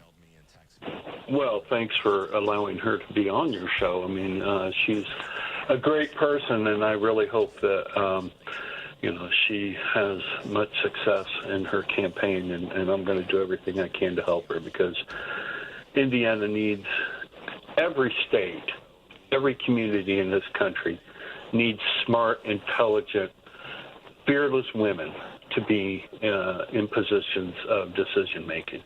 I've said this before, not recently, but we've given the white dude we've given them long enough time to try to make things right, and they just have not done that. So let's hand it over to the women, and that's where I come from. So yeah, that's true. So thank you. Yep, thank you. Absolutely. Next Tuesday, big election day across the country, and the incremental. Mm-hmm. I talked about incremental wins in terms of whatever that might be defined as, but some of the races that are going on, and we're going to highlight next week candidates that are running all over the country in different races. So looking forward to that. That's great. Next week's interesting. I think it's going to be, and I don't want to I don't know how to say this other than say it. I don't want to oversell it, but I think that next week is going to be an eyes-open surprise in many cases for some of the races. And I don't have all the races listed down to talk about, but I know that a lot of people who have been frustrated there's voting registration that's up in a lot of communities. And, next week's going to be a big week in some of these local elections and some of these special elections. Yeah, it was encouraging to hear that soundbite from the DNC vice chair that there's been 46 special elections since the inauguration, and that the Democrats have won 43 of them. That's encouraging. So, I think that's the trend that we're going to see right now. I just hope that things work out to where, the midterms next year are something that occurs, because I think the direction that he's trying to take things right now, he's trying to create a war in some sense so he can have power and cancel the midterms. Midterms can be canceled, but presidential races can't. So I think that's what his focus is on right now. But I'm just hoping that Kankles doesn't make it that far. So we don't have to worry about that. So, wow, that's a quote that's a sound bite right there. One of the producers here is gonna snatch that out, and we're gonna repurpose the hell out of that. Because listen, well, I mean, come on, Kurt, my God, what an let's be honest for a second here. To that point, all right, there's a part of our brain that says we don't want to see any harm to anybody, and I don't. Mm-hmm. I don't want to see any harm to anybody. And if you bring harm to me, then you got to deal with the smoke. But that's a different scenario. And what you just said about Kankles, that's got to be the new. I'm going to do my best. Thank you to start referring to him as Kankles. No problem. But to that end, I mean, I've seen more than a few memes and other things across the social media airways that are fingers crossed for the same thing. And it's impossible for us to sit back and not talk about the fact that his health is a concern. And anybody that's denying that is denying it out of, I don't know what. I don't want to call it stupidity or whatever, blindness or whatever, but his health is a significant concern. And in many ways, not in many ways, in all ways, more so than President Biden's ever was, because President Biden wasn't making, to our knowledge, bad decisions or driving toward bad policy or even executive orders that were a reflection of what we could say were his bad health. Him stumbling, him slowing his words, him pausing, all those things, I never saw anything that indicated that his policy goals or his ideas about furthering the country were being inhibited because of his health. So a lot of that health stuff with him was, let's just pick on old Joe, and we don't want to have an old person be our president. But in fact, we got an old person as our president now that's actually from a mindset that says, yeah, I'm going to destroy and tear stuff down. Richard, you can take any individual that has lived or is living on the face of the earth, and nitpick certain time frames or segments of their life or personality traits of them, and you can nitpick them and find fault. We are all human beings. We all have faults, okay? So you can do that with anyone. It's the overall picture of an individual and what they have achieved and what they have done and what they have accomplished and who they are and how they have treated people and the policies they've made and, you know, the interactions they have had with individuals and how they have treated their partners and their children. And it's the overall picture that you have to always keep in mind when it comes to individuals. Because when somebody is who they are and they live their life that way, we can't deny those facts. And even though Joe Biden was nowhere near perfect and he stumbled and he had issues with his health, his life in general, he was a good man and is a good man. I mean, come on. He rode the commuter train for years to his job and created relationships with normal, everyday people that go to work and do a job from 8 to 5 or 7 to 5 or whatever the case. That's who Joe was. Yeah. This dude, he's never done that. He's never done that. And don't tell me he has. Not at all. He doesn't bring himself down to that level because he looks at himself as a superior human being over everybody else. And so, you know, those are the things you got to keep in mind. But hey. And you know, this thing about his health, this is where you and I get frustrated with how things are covered and how things are presented, which is why we do our part here with the show and how you do your part so wonderfully well with your social media activity. And that is the situation in Japan when, you know, you can't get away from the fact that this dude was wandering around this ballroom with the leader of Japan and the military, the leadership of Japan, I should say, and their military. He salutes the military of another country. And he's done that before. He's done that before. And he's meandering around. Generals. Yeah. Walking around aimlessly. And has to be redirected 3 times that I counted from the video by the Japanese leader. And even then, it was like, I said this to someone the other day. I said, didn't his people tell him that this is how you do this? And it seems like, oh my God, what an embarrassment. And nobody in our mainstream media is talking about it in the same vein. And this is why I asked Jake Tapper when I had him on, and I could have done a deeper dive and gone at him harder, whatever. But I did ask him this question, and that is, when is the book on Donald Trump's health coming out? Like the one you wrote on President Biden in terms of original sin.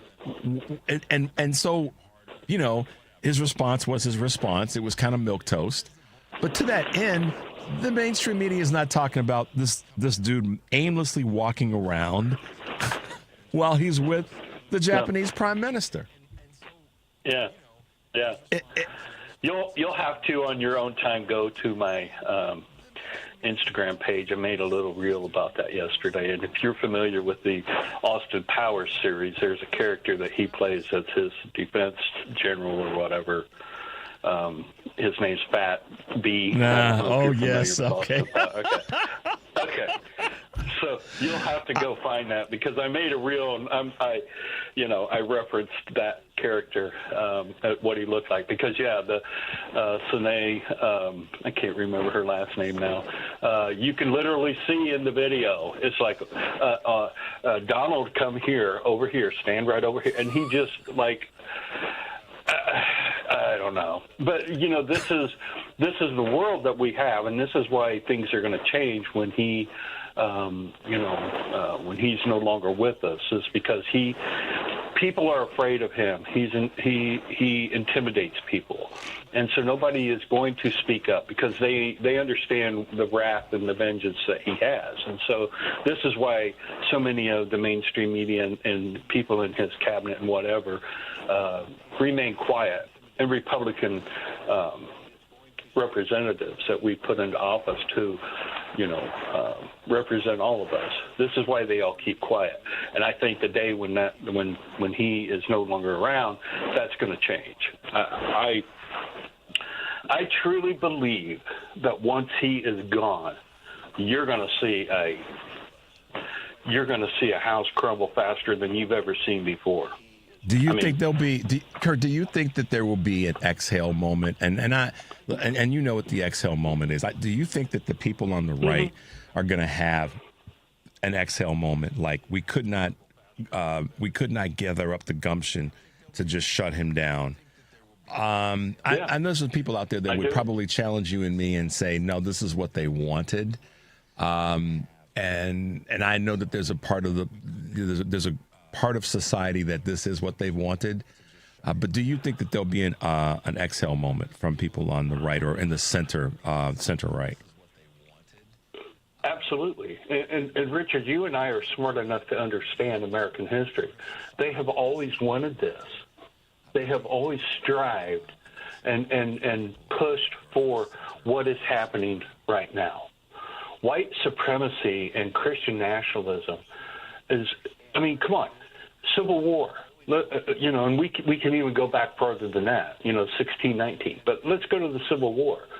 We had Southern religious people standing beside their Bible and behind their Bible on their pulpits, demanding that they have the right to have slaves. That the hypocrisy these people have always stood, that's what Christian nationalism is. They believe that what they are doing is the work of God, and what they are doing is the work of Christian nationalism and racism. That's what they're doing. They don't believe in. So this has always been something that they have wanted to happen. He's just finally somebody in modern times that they've been able to find an avenue that could grab the attention of enough people in this country to where they could move forward with what they wanted to do.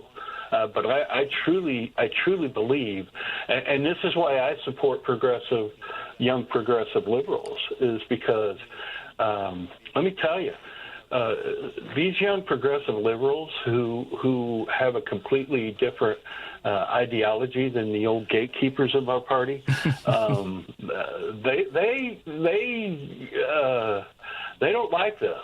They're tired. They're fed up with it, and they want change. And they're not afraid to stand up and speak out. And that's one of the things that I admire about them. Are they perfect? No, of course, nobody is. Like we talked a little bit ago. It's so interesting, Kurt, to that end, that there are there's still some people out there, and then there's more people than I'm comfortable with, I should say, that are out there that are still trying to apply this purity test to the people that are currently in office on the Democratic side and those that are seeking office. They're still trying to apply this purity test, and I think it's wasted energy when that energy should be put toward the people on the right that are, and I've said this a number of times, I know you've heard me say it, that are literally the ones that are taking away real time, rather than trying to find a way to apply a purity test to someone that's running to better our lives, whether it's an older politician or a younger politician. Put that energy toward those that are real time taking things away from all of our communities. And not try to find, because I see this is happening now. This is the narrative that's happening now. And I don't want to be the one to contribute to it. I just want to identify it.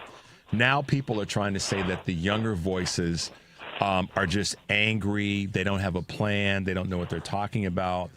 And I wonder sometimes if that's coming from the right rather than necessarily from the left. And at the same time saying that the older politicians are awful, and they're all the things. I wonder how much of that messaging is coming from the right and not necessarily from the left. You know what I mean? Right. And so, what are your thoughts there? Go ahead. Well, if people want to make that commentary or adopt that commentary that they're angry, well, okay, yeah, they kind of are. If people, you and I are sports guys, okay? We remember the Olympics in Mexico City of 68, was it? 68. And who were the two dudes? Tommy Smith and the other. I'm drawing a blank. They were pretty pissed off when they won their medals and stood on the podium with their fists raised in the air, and they got their medals taken away. They were, I would say, they were upset, wouldn't you? Clearly, just a little bit, just a little frustrated. Is this something new? But yeah, it's just their way to attack what's happening right now, because they see they understand what's happening. They have their young Republicans who get on the chat and talk about Nazi stuff and make all kinds of racial comments that is just unbelievable. That's what they have in their, they have the Charlie Kirks and the Nick Fuentes and all them dudes, Yeah, and they're looked up to. They're looked up to by people who say that they're just speaking their truth. But to go back to use your comparison of Tommy Smith and John Carlos, I drew a blank there. Raising their fist with black gloves on as a salute to or a shout out to power. But if someone on the left gets angry, whether they be young, middle age, or older, it's a problem. And that's why I think that some of this conversation is being put out by those on the right, because it's a way to stir up the pot. Oh, absolutely. The media and the propaganda is controlled by the right. And, people need to understand most of the propaganda is Russian backed, and it has been for a long time. Yeah. We were warned back in the 80s that this was going to happen. We sure were. And people didn't pay attention. No, that'll never happen. And here we are. Yeah. Kurt Mullett, y'all. I made him laugh right out of the gate with a clip from a very spicy woman who just isn't having it about this comparison of the ballroom being built versus Obama's basketball court and other items. Good to have you with us, man. And we didn't solve any problems today, but we made each other laugh, and I hope some people laughed with us along the way. Yeah. Your intentions are always well-intended, but they are also direct to the point. You love to get my blood boiling, and I appreciate that in you. I really do. I sure as heck do. Pam likes to that's what we need. Hey, listen, man, you're right about what we need. Pam, our listener and caller from the west side of Chicago, she does the same thing. She likes to get our blood boiling because Pam takes no prisoners, and I love her for that. So, we're in good company. What's great, and I know we got to go, but Pam has a tendency to call almost every Wednesday morning before I come on. So I know. I just wonder.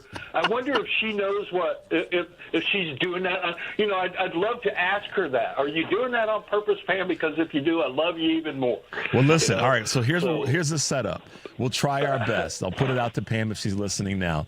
Next week, Kurt, if you're willing to share the microphone, I'll just shut up and let you guys talk. So during next Wednesday's segment, you and Pam will be on at the same time, and we'll have some fun with that.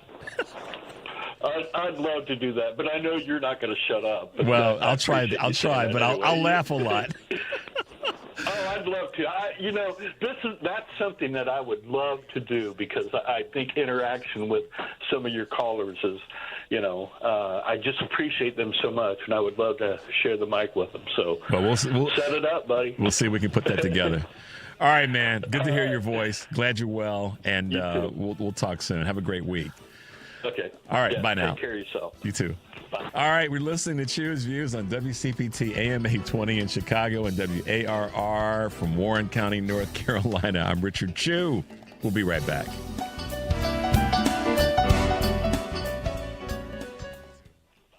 When it comes to the vitamins and supplements you take, quality counts.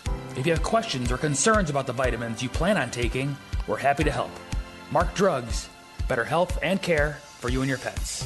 The most common signs you need a probiotic are if you have taken an antibiotic and need to balance out the gut bacteria, you find yourself getting constantly sick, or you feel bloated, unwell, or have skin issues.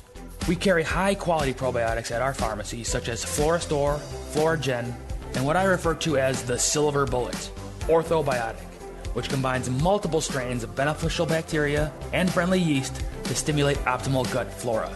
Get to know your pharmacist.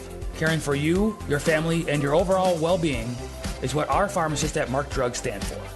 You have a choice when it comes to your healthcare, and a great choice is Mark Drugs in Roselle and Deerfield, where you get better health and care for you and your pets. Check out markdrugs.com for the pet of the month. Because facts matter. You are listening to WCPT 820. You're listening to Choose Views with Richard Chew. Hey guys, welcome back to the show. Yes, you are listening to Choose Views on WCPT here in Chicago. I don't know if Kurt and I fix a darn thing, but we have fun talking and we have fun highlighting issues that I think you guys all know about, but we always like to have a little bit of fun. And we got to, listen, we have to poke the Orange Menace and his band of merry idiots and his, incompetent regime. And you can see the incompetence in, obviously, this bill. You can see the incompetence in the government being shut down. I mean, it's just it's just not even missteps. It's just stupidity after stupidity after stupidity that are harming everyday folk. And one of those people that's raised her hand a long time ago and said, "Not on my watch," is one of our guests that has been with us. She's just a name that you guys have to recognize and know that she's out there fighting every day, and that is the executive director of Fair Share America, Kristen Crowell. Good morning, Kristen, and welcome back to Choose Views. Good morning. Thanks so much for having me back, Richard. Absolutely. Every time I think about when having you on, I just think, man, don't mess with Kristen, because she's out there she's out there fighting, y'all. And if there is a perfect example, or a pretty damn close to perfect example of someone that's doing it, 99% it's you, because you're out there. You did a bus tour. You've been speaking loudly to this for months now with this bill, and you just have made it clear that not on my watch. And so I appreciate that energy that you bring to the country right now when this conversation around what's fair for people, regular, everyday folks. And to be honest, Kristen, it's fair for everybody up and down the food chain. That's right. Right? That's right. It is. This is, and I've said this before on your show, what most Americans are experiencing right now in this country economically puts us all in the same boat. This is not a partisan Democrats versus Republicans. This is really the people versus the billionaire class and the oligarchs. And we have more in common with each other right now than maybe ever before. And that is what keeps me in this fight, is that this is not, at least the work I'm doing, it's not uphill to convince people. They understand that we're all collectively getting screwed, and they want to do something meaningful to fight back. And so I get a lot of energy from being out all over the country with people who want to be in a fight. They want their existence to matter. They want to have dignity in their life, and they want to fight for their communities. And so how do you back down from that? This is what it's about right now. And it's about standing shoulder to shoulder with our fellow human beings, our fellow neighbors, and not letting the politics and the darkness push us to the sidelines and make us feel hopeless. Making us feel hopeless and dividing us, pulling us apart, all those words that say what is the opposite of what we need, which is community, which is coming together, which is working together. And even those who might be, not with us totally with regard to our politics or our belief system, understanding that if you're troubled or in trouble or having a difficult time right now, and you voted for this, consciously or foolishly, whatever the reason was, you've got to make the determination that you got to move away from it and work with us. Work with us to get things done, because it's hurting everybody in one way or another. Better words could not have been presented by you in that space, Kristen, so thank you for that. Bus tour is over. You're back to the regular flame throwing that you've... What is regular anymore? I Isn't know. that the question? But yeah, the bus tour wrapped. We are still doing town halls all over the country, and the last month, it's been exactly a month, has been really, we've been focusing on this government shutdown and Fair Share America with our partners and people who rely on the ACA to get their healthcare coverage, had a rally in front of the Capitol the night that the government was voting to whether or not they were going to compromise or whether or not we were going to go to a shutdown. And honestly, and so we were there with over 40 members of Congress, dozens of community members who rely on healthcare, telling their stories, laying bare what is at stake right now in this fight, and why a government shutdown over healthcare is the moral choice right now. You have, again, it cannot be stated enough times, the Republican Party owns this government. They have power in every single branch.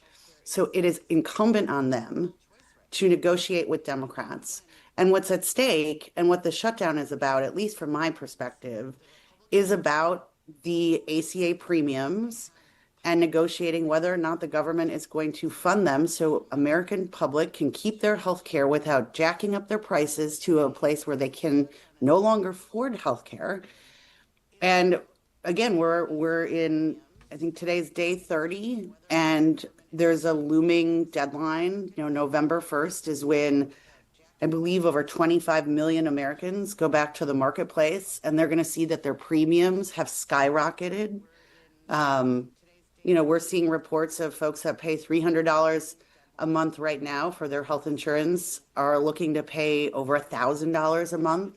So just an astronomical jump right now for people who are struggling to make ends meet day to day. And we can't afford it. People right now, working people in this country, cannot afford $1,000 increase or more to their monthly premiums just to get healthcare coverage. So that's one thing that's at stake right now in the government shutdown. And then the second piece, and this is where this administration is just, these are morally bankrupt people, because the SNAP program, the food assistance program that veterans, seniors, children rely on in this country to eat meals, they are refusing to allocate emergency funding that has been done over and over in this country in times like this. It's the first time in the American history that an administration would not allocate emergency funding to fund SNAP, to fund food in a government shutdown. So these are evil, morally bankrupt people that are not interested in the collective good and well-being of our community. They are in it for themselves. They are in it for power and greed. And the more that this goes on, you can't, no matter what, again, who you voted for over almost a year ago sort of doesn't matter anymore. This is our current reality. This is the life, this is the world we are all sharing. And more people are like, they can't excuse this. It is so clear that they do not care about the health and well-being of us. Yeah. Full stop. They don't care. And so it is now incumbent on us to organize ourselves. And more people are coming to this fight, and they are saying, we're not waiting for leaders to take care of us. We have to take care of each other. And we want to lead. And I think that's incredibly powerful to be in a moment right now where millions of people are stepping up. And we saw it 11 days ago with the second No Kings. We're going to see it again when, inevitably there will be another mass demonstration in this country. And you can see this country is waking up and fighting back. And it is very hopeful, even though it's very dark and it's hard to read the news every day and see what this administration is raining down on us. It is hopeful to see that we actually all want better for ourselves and for our neighbors and for folks who need help right now in this country. There's no doubt about that, Kristen. You're listening to Choose Views on WCPT AM 820 in Chicago and WARR 1520 AM and 103.5 FM from Warren County, North Carolina. I'm Richard Chu. We're talking with Executive Director of Fair Share America, Kristen Crowell. Kristen, you said something earlier that makes me sort of ask another question of where Democrats are right now. There's a conversation out there that Democrats, specifically Senate Democrats, are looking at, I don't know if the word bending is the right word, but looking at ways to,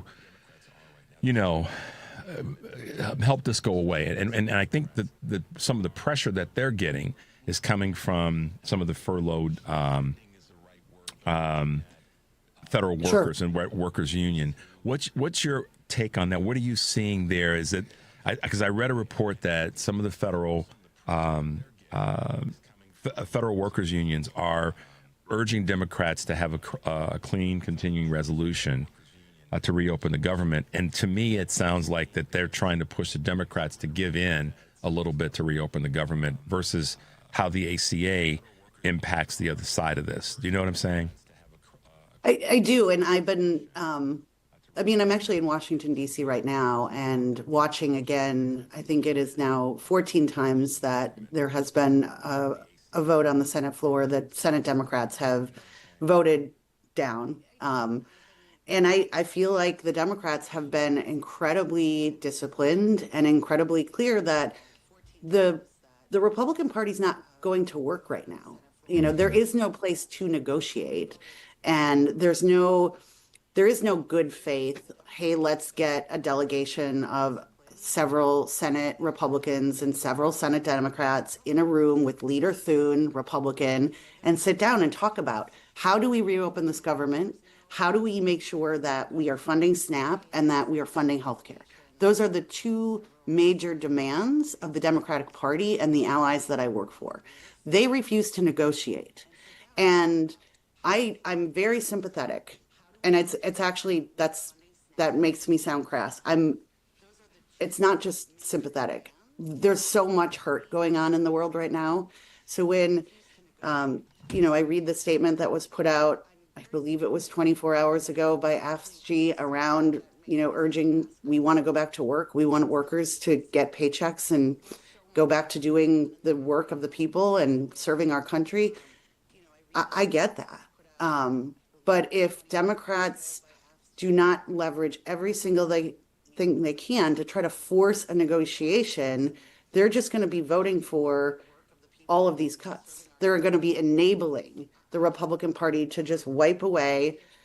Again, 25 million people are going to the marketplace in 48 hours to shop for their ACA Obamacare.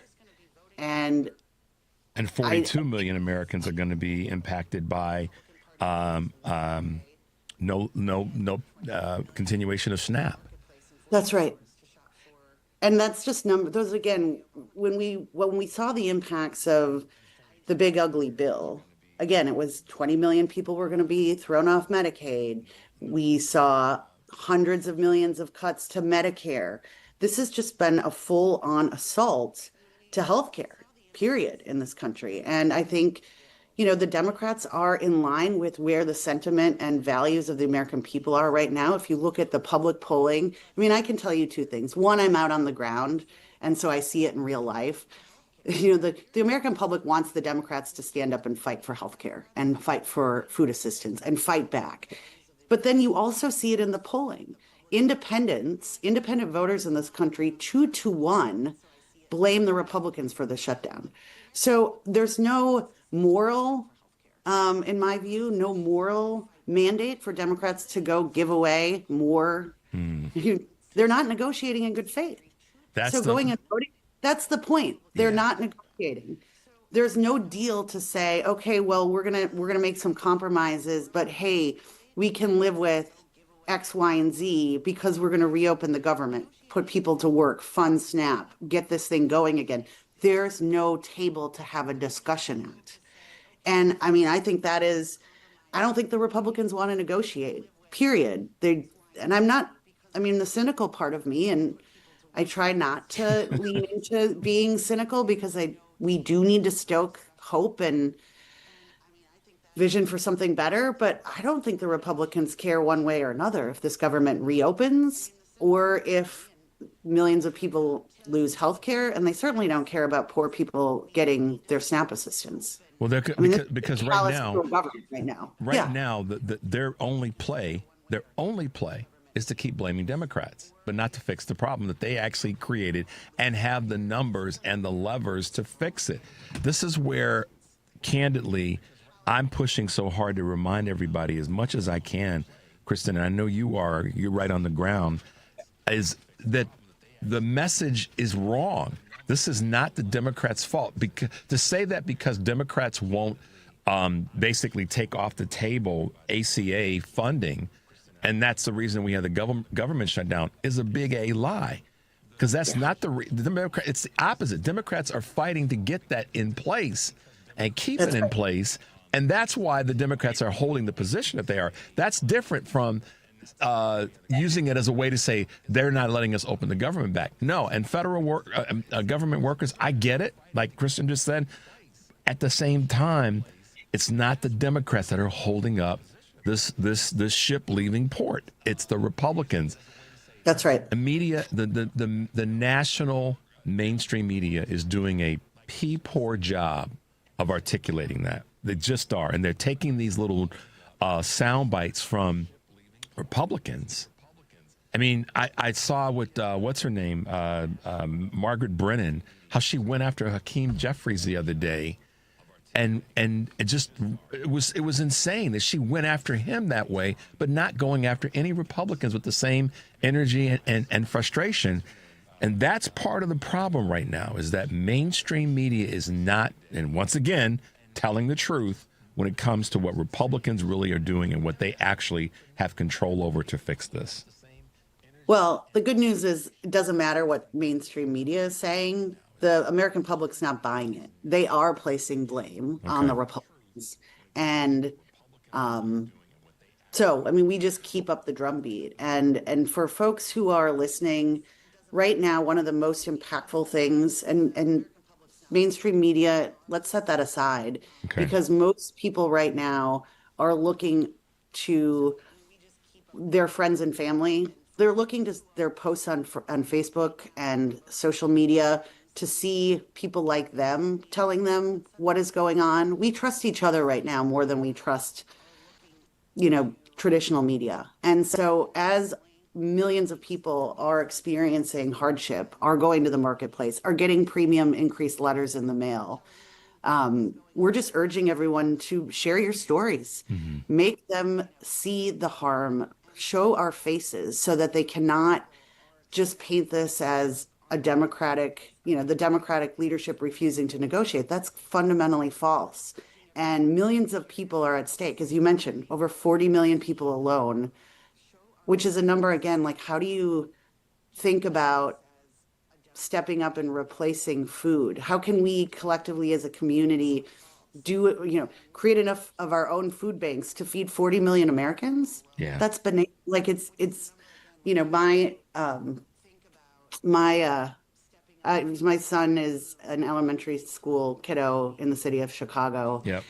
And, the other thing I would just say is the other story that mainstream media is not saying and showing is what is happening on the ground in the city of Chicago and the bravery and the resilience that our community is having in terms of standing up for our brothers and sisters and our neighbors and pushing back on ICE. Yeah. And I know that's not necessarily Fair Share America's top line issue that we fight on, but as a resident of Chicago, as someone who is living this day to day, there is so much to feel proud of in the way that we are standing up to this administration and taking care of one another.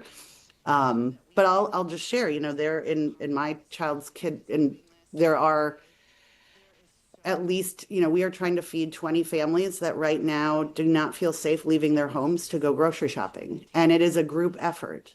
And so that's 20 families. Now you think about how do we scale that in this country to 42 million people?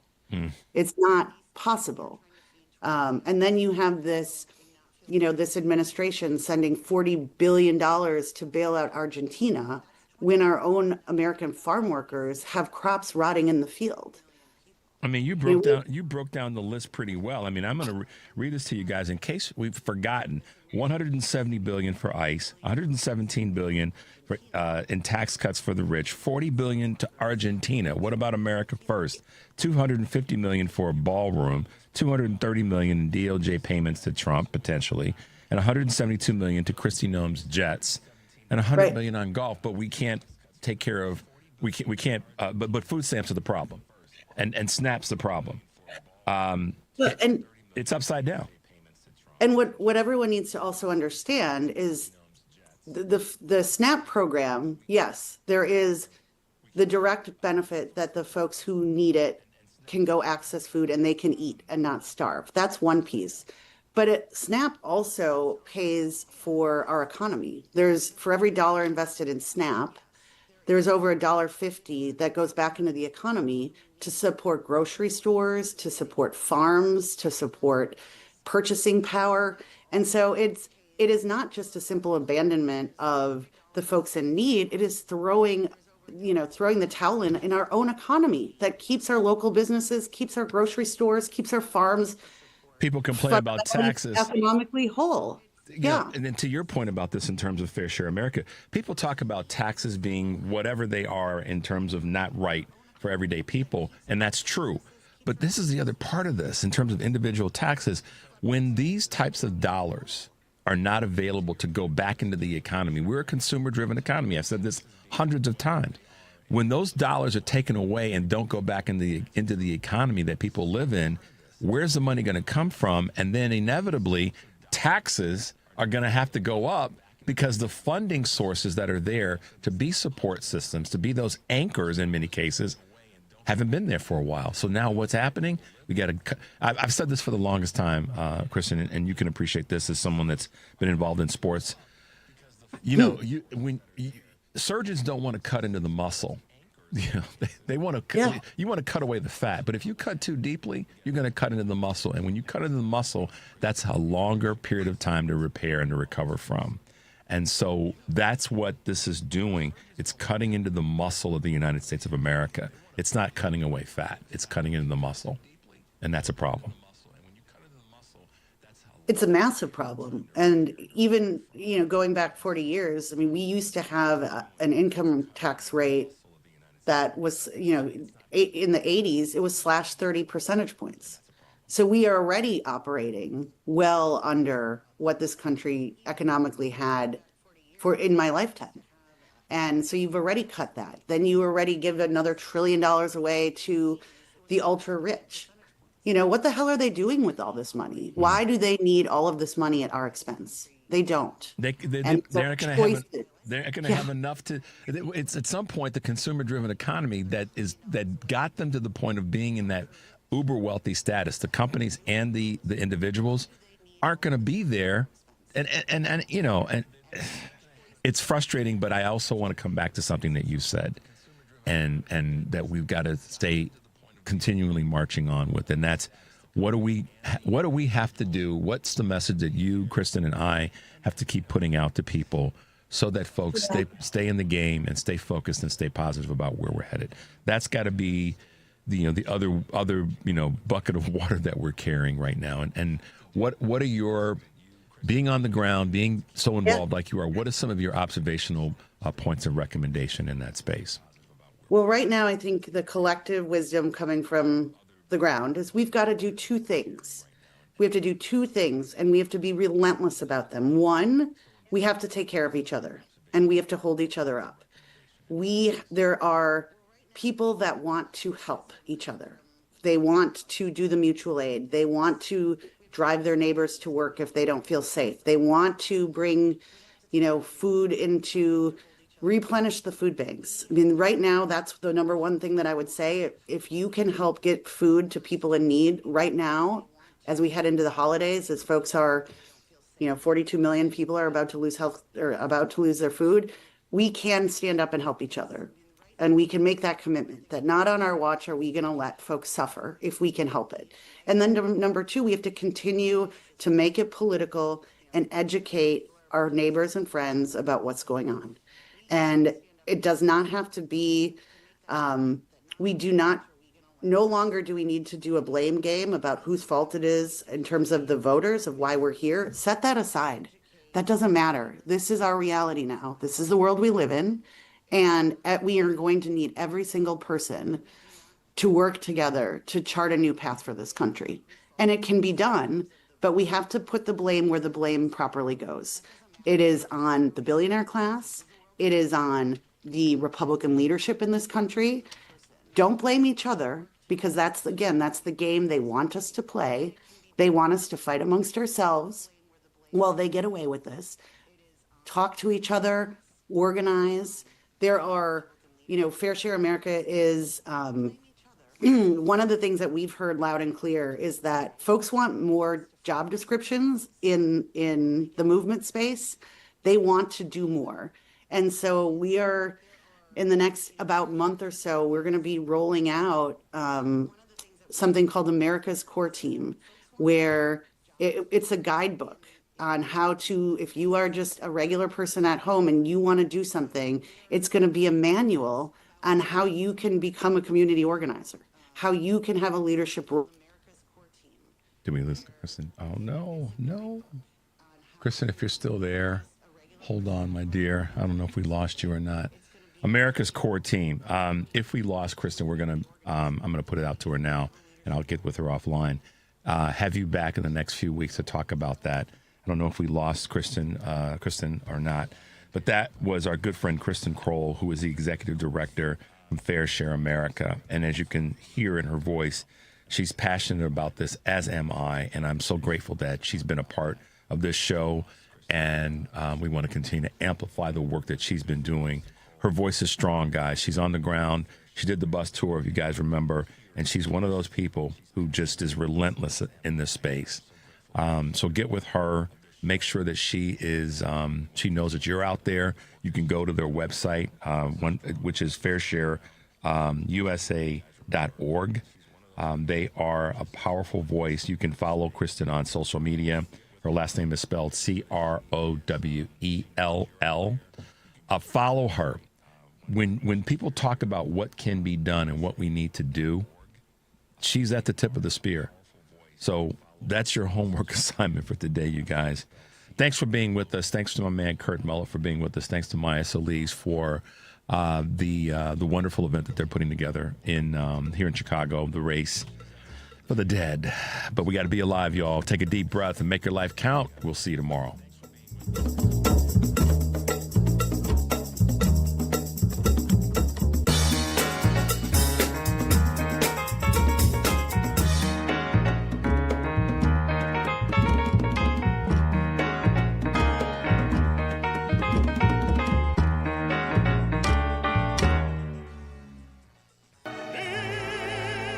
Experience two iconic operas in one unforgettable night at Lyric Opera of Chicago.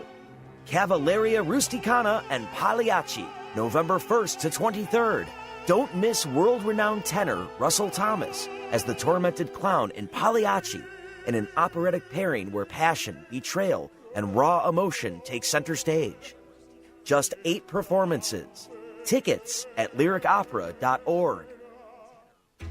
Remember when they used to ask, what do you want to be when you grow up? At Bank of America, we ask every day, what would you like the power to do?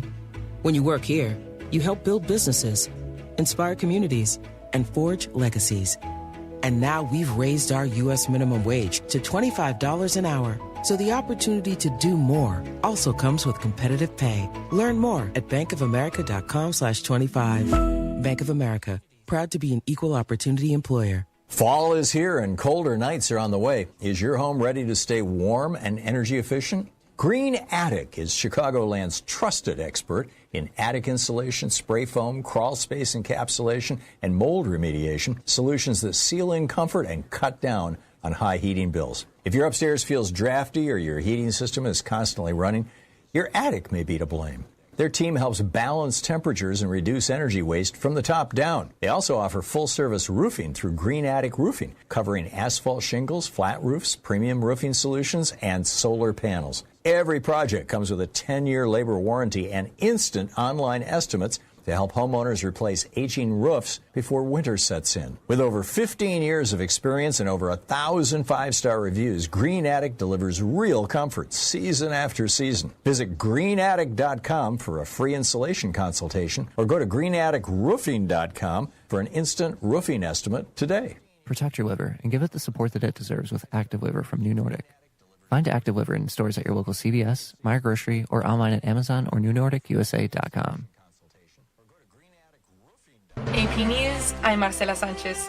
Speaking at a leaders' dinner hosted by South Korean President Lee Jae-myung, President Trump says the U.S. and Seoul have made progress in trade talks. A lot was determined, very much determined, and we made our deal. We pretty much finalized a trade deal. South Korea's leaders say they've agreed with the U.S. on a $350 billion investment package.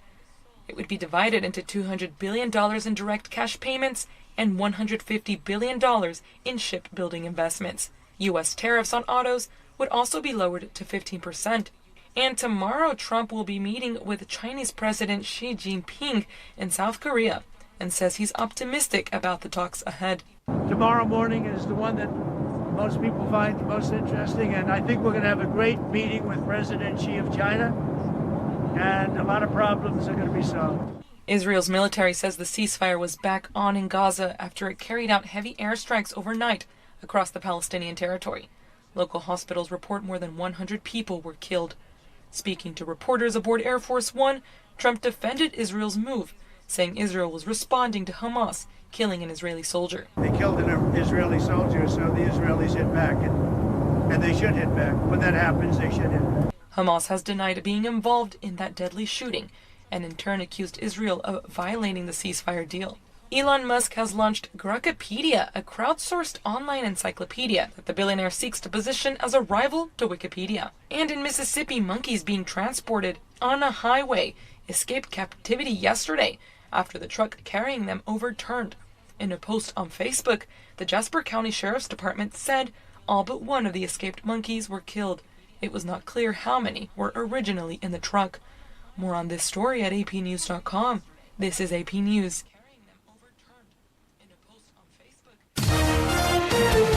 AP Sports, I'm Gethin Coolbaugh. Vladimir Guerrero Jr. hit a go-ahead two-run homer off Dodgers two-way star Shohei Ohtani in the third inning, and the Blue Jays bounced back to tie the World Series at 2 games apiece with a 6-2 Game 4 win. Guerrero spoke through interpreter Hector LeBron. We were like the talk of the series. Ohtani allowed 4 runs in 6 innings in his World Series pitching debut and went 0 for 3 with 2 strikeouts. He spoke through interpreter Will Ireton. We're facing the top of the best of the best, so I think it's not that easy. NBA Giannis Antetokounmpo scored 37 to overcome 36 from Jalen Brunson in the Bucks' 121-111 win over the Knicks, and Saints rookie QB Tyler Shuck will make his first NFL start Sunday against the Rams. Gethin Coolbaugh, AP Sports. And I'm Marcela Sanchez, AP News.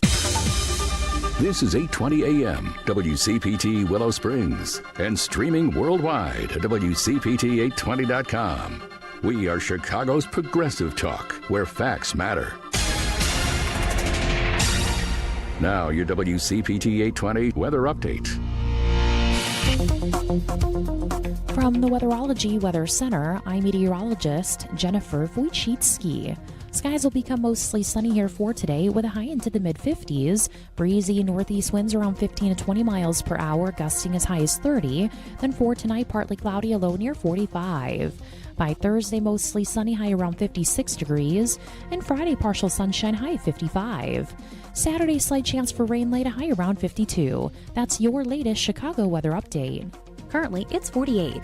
This is Chicago's Progressive Talk, 820 AM, WCPT Willow Springs, and online at WCPT820.com, where facts matter.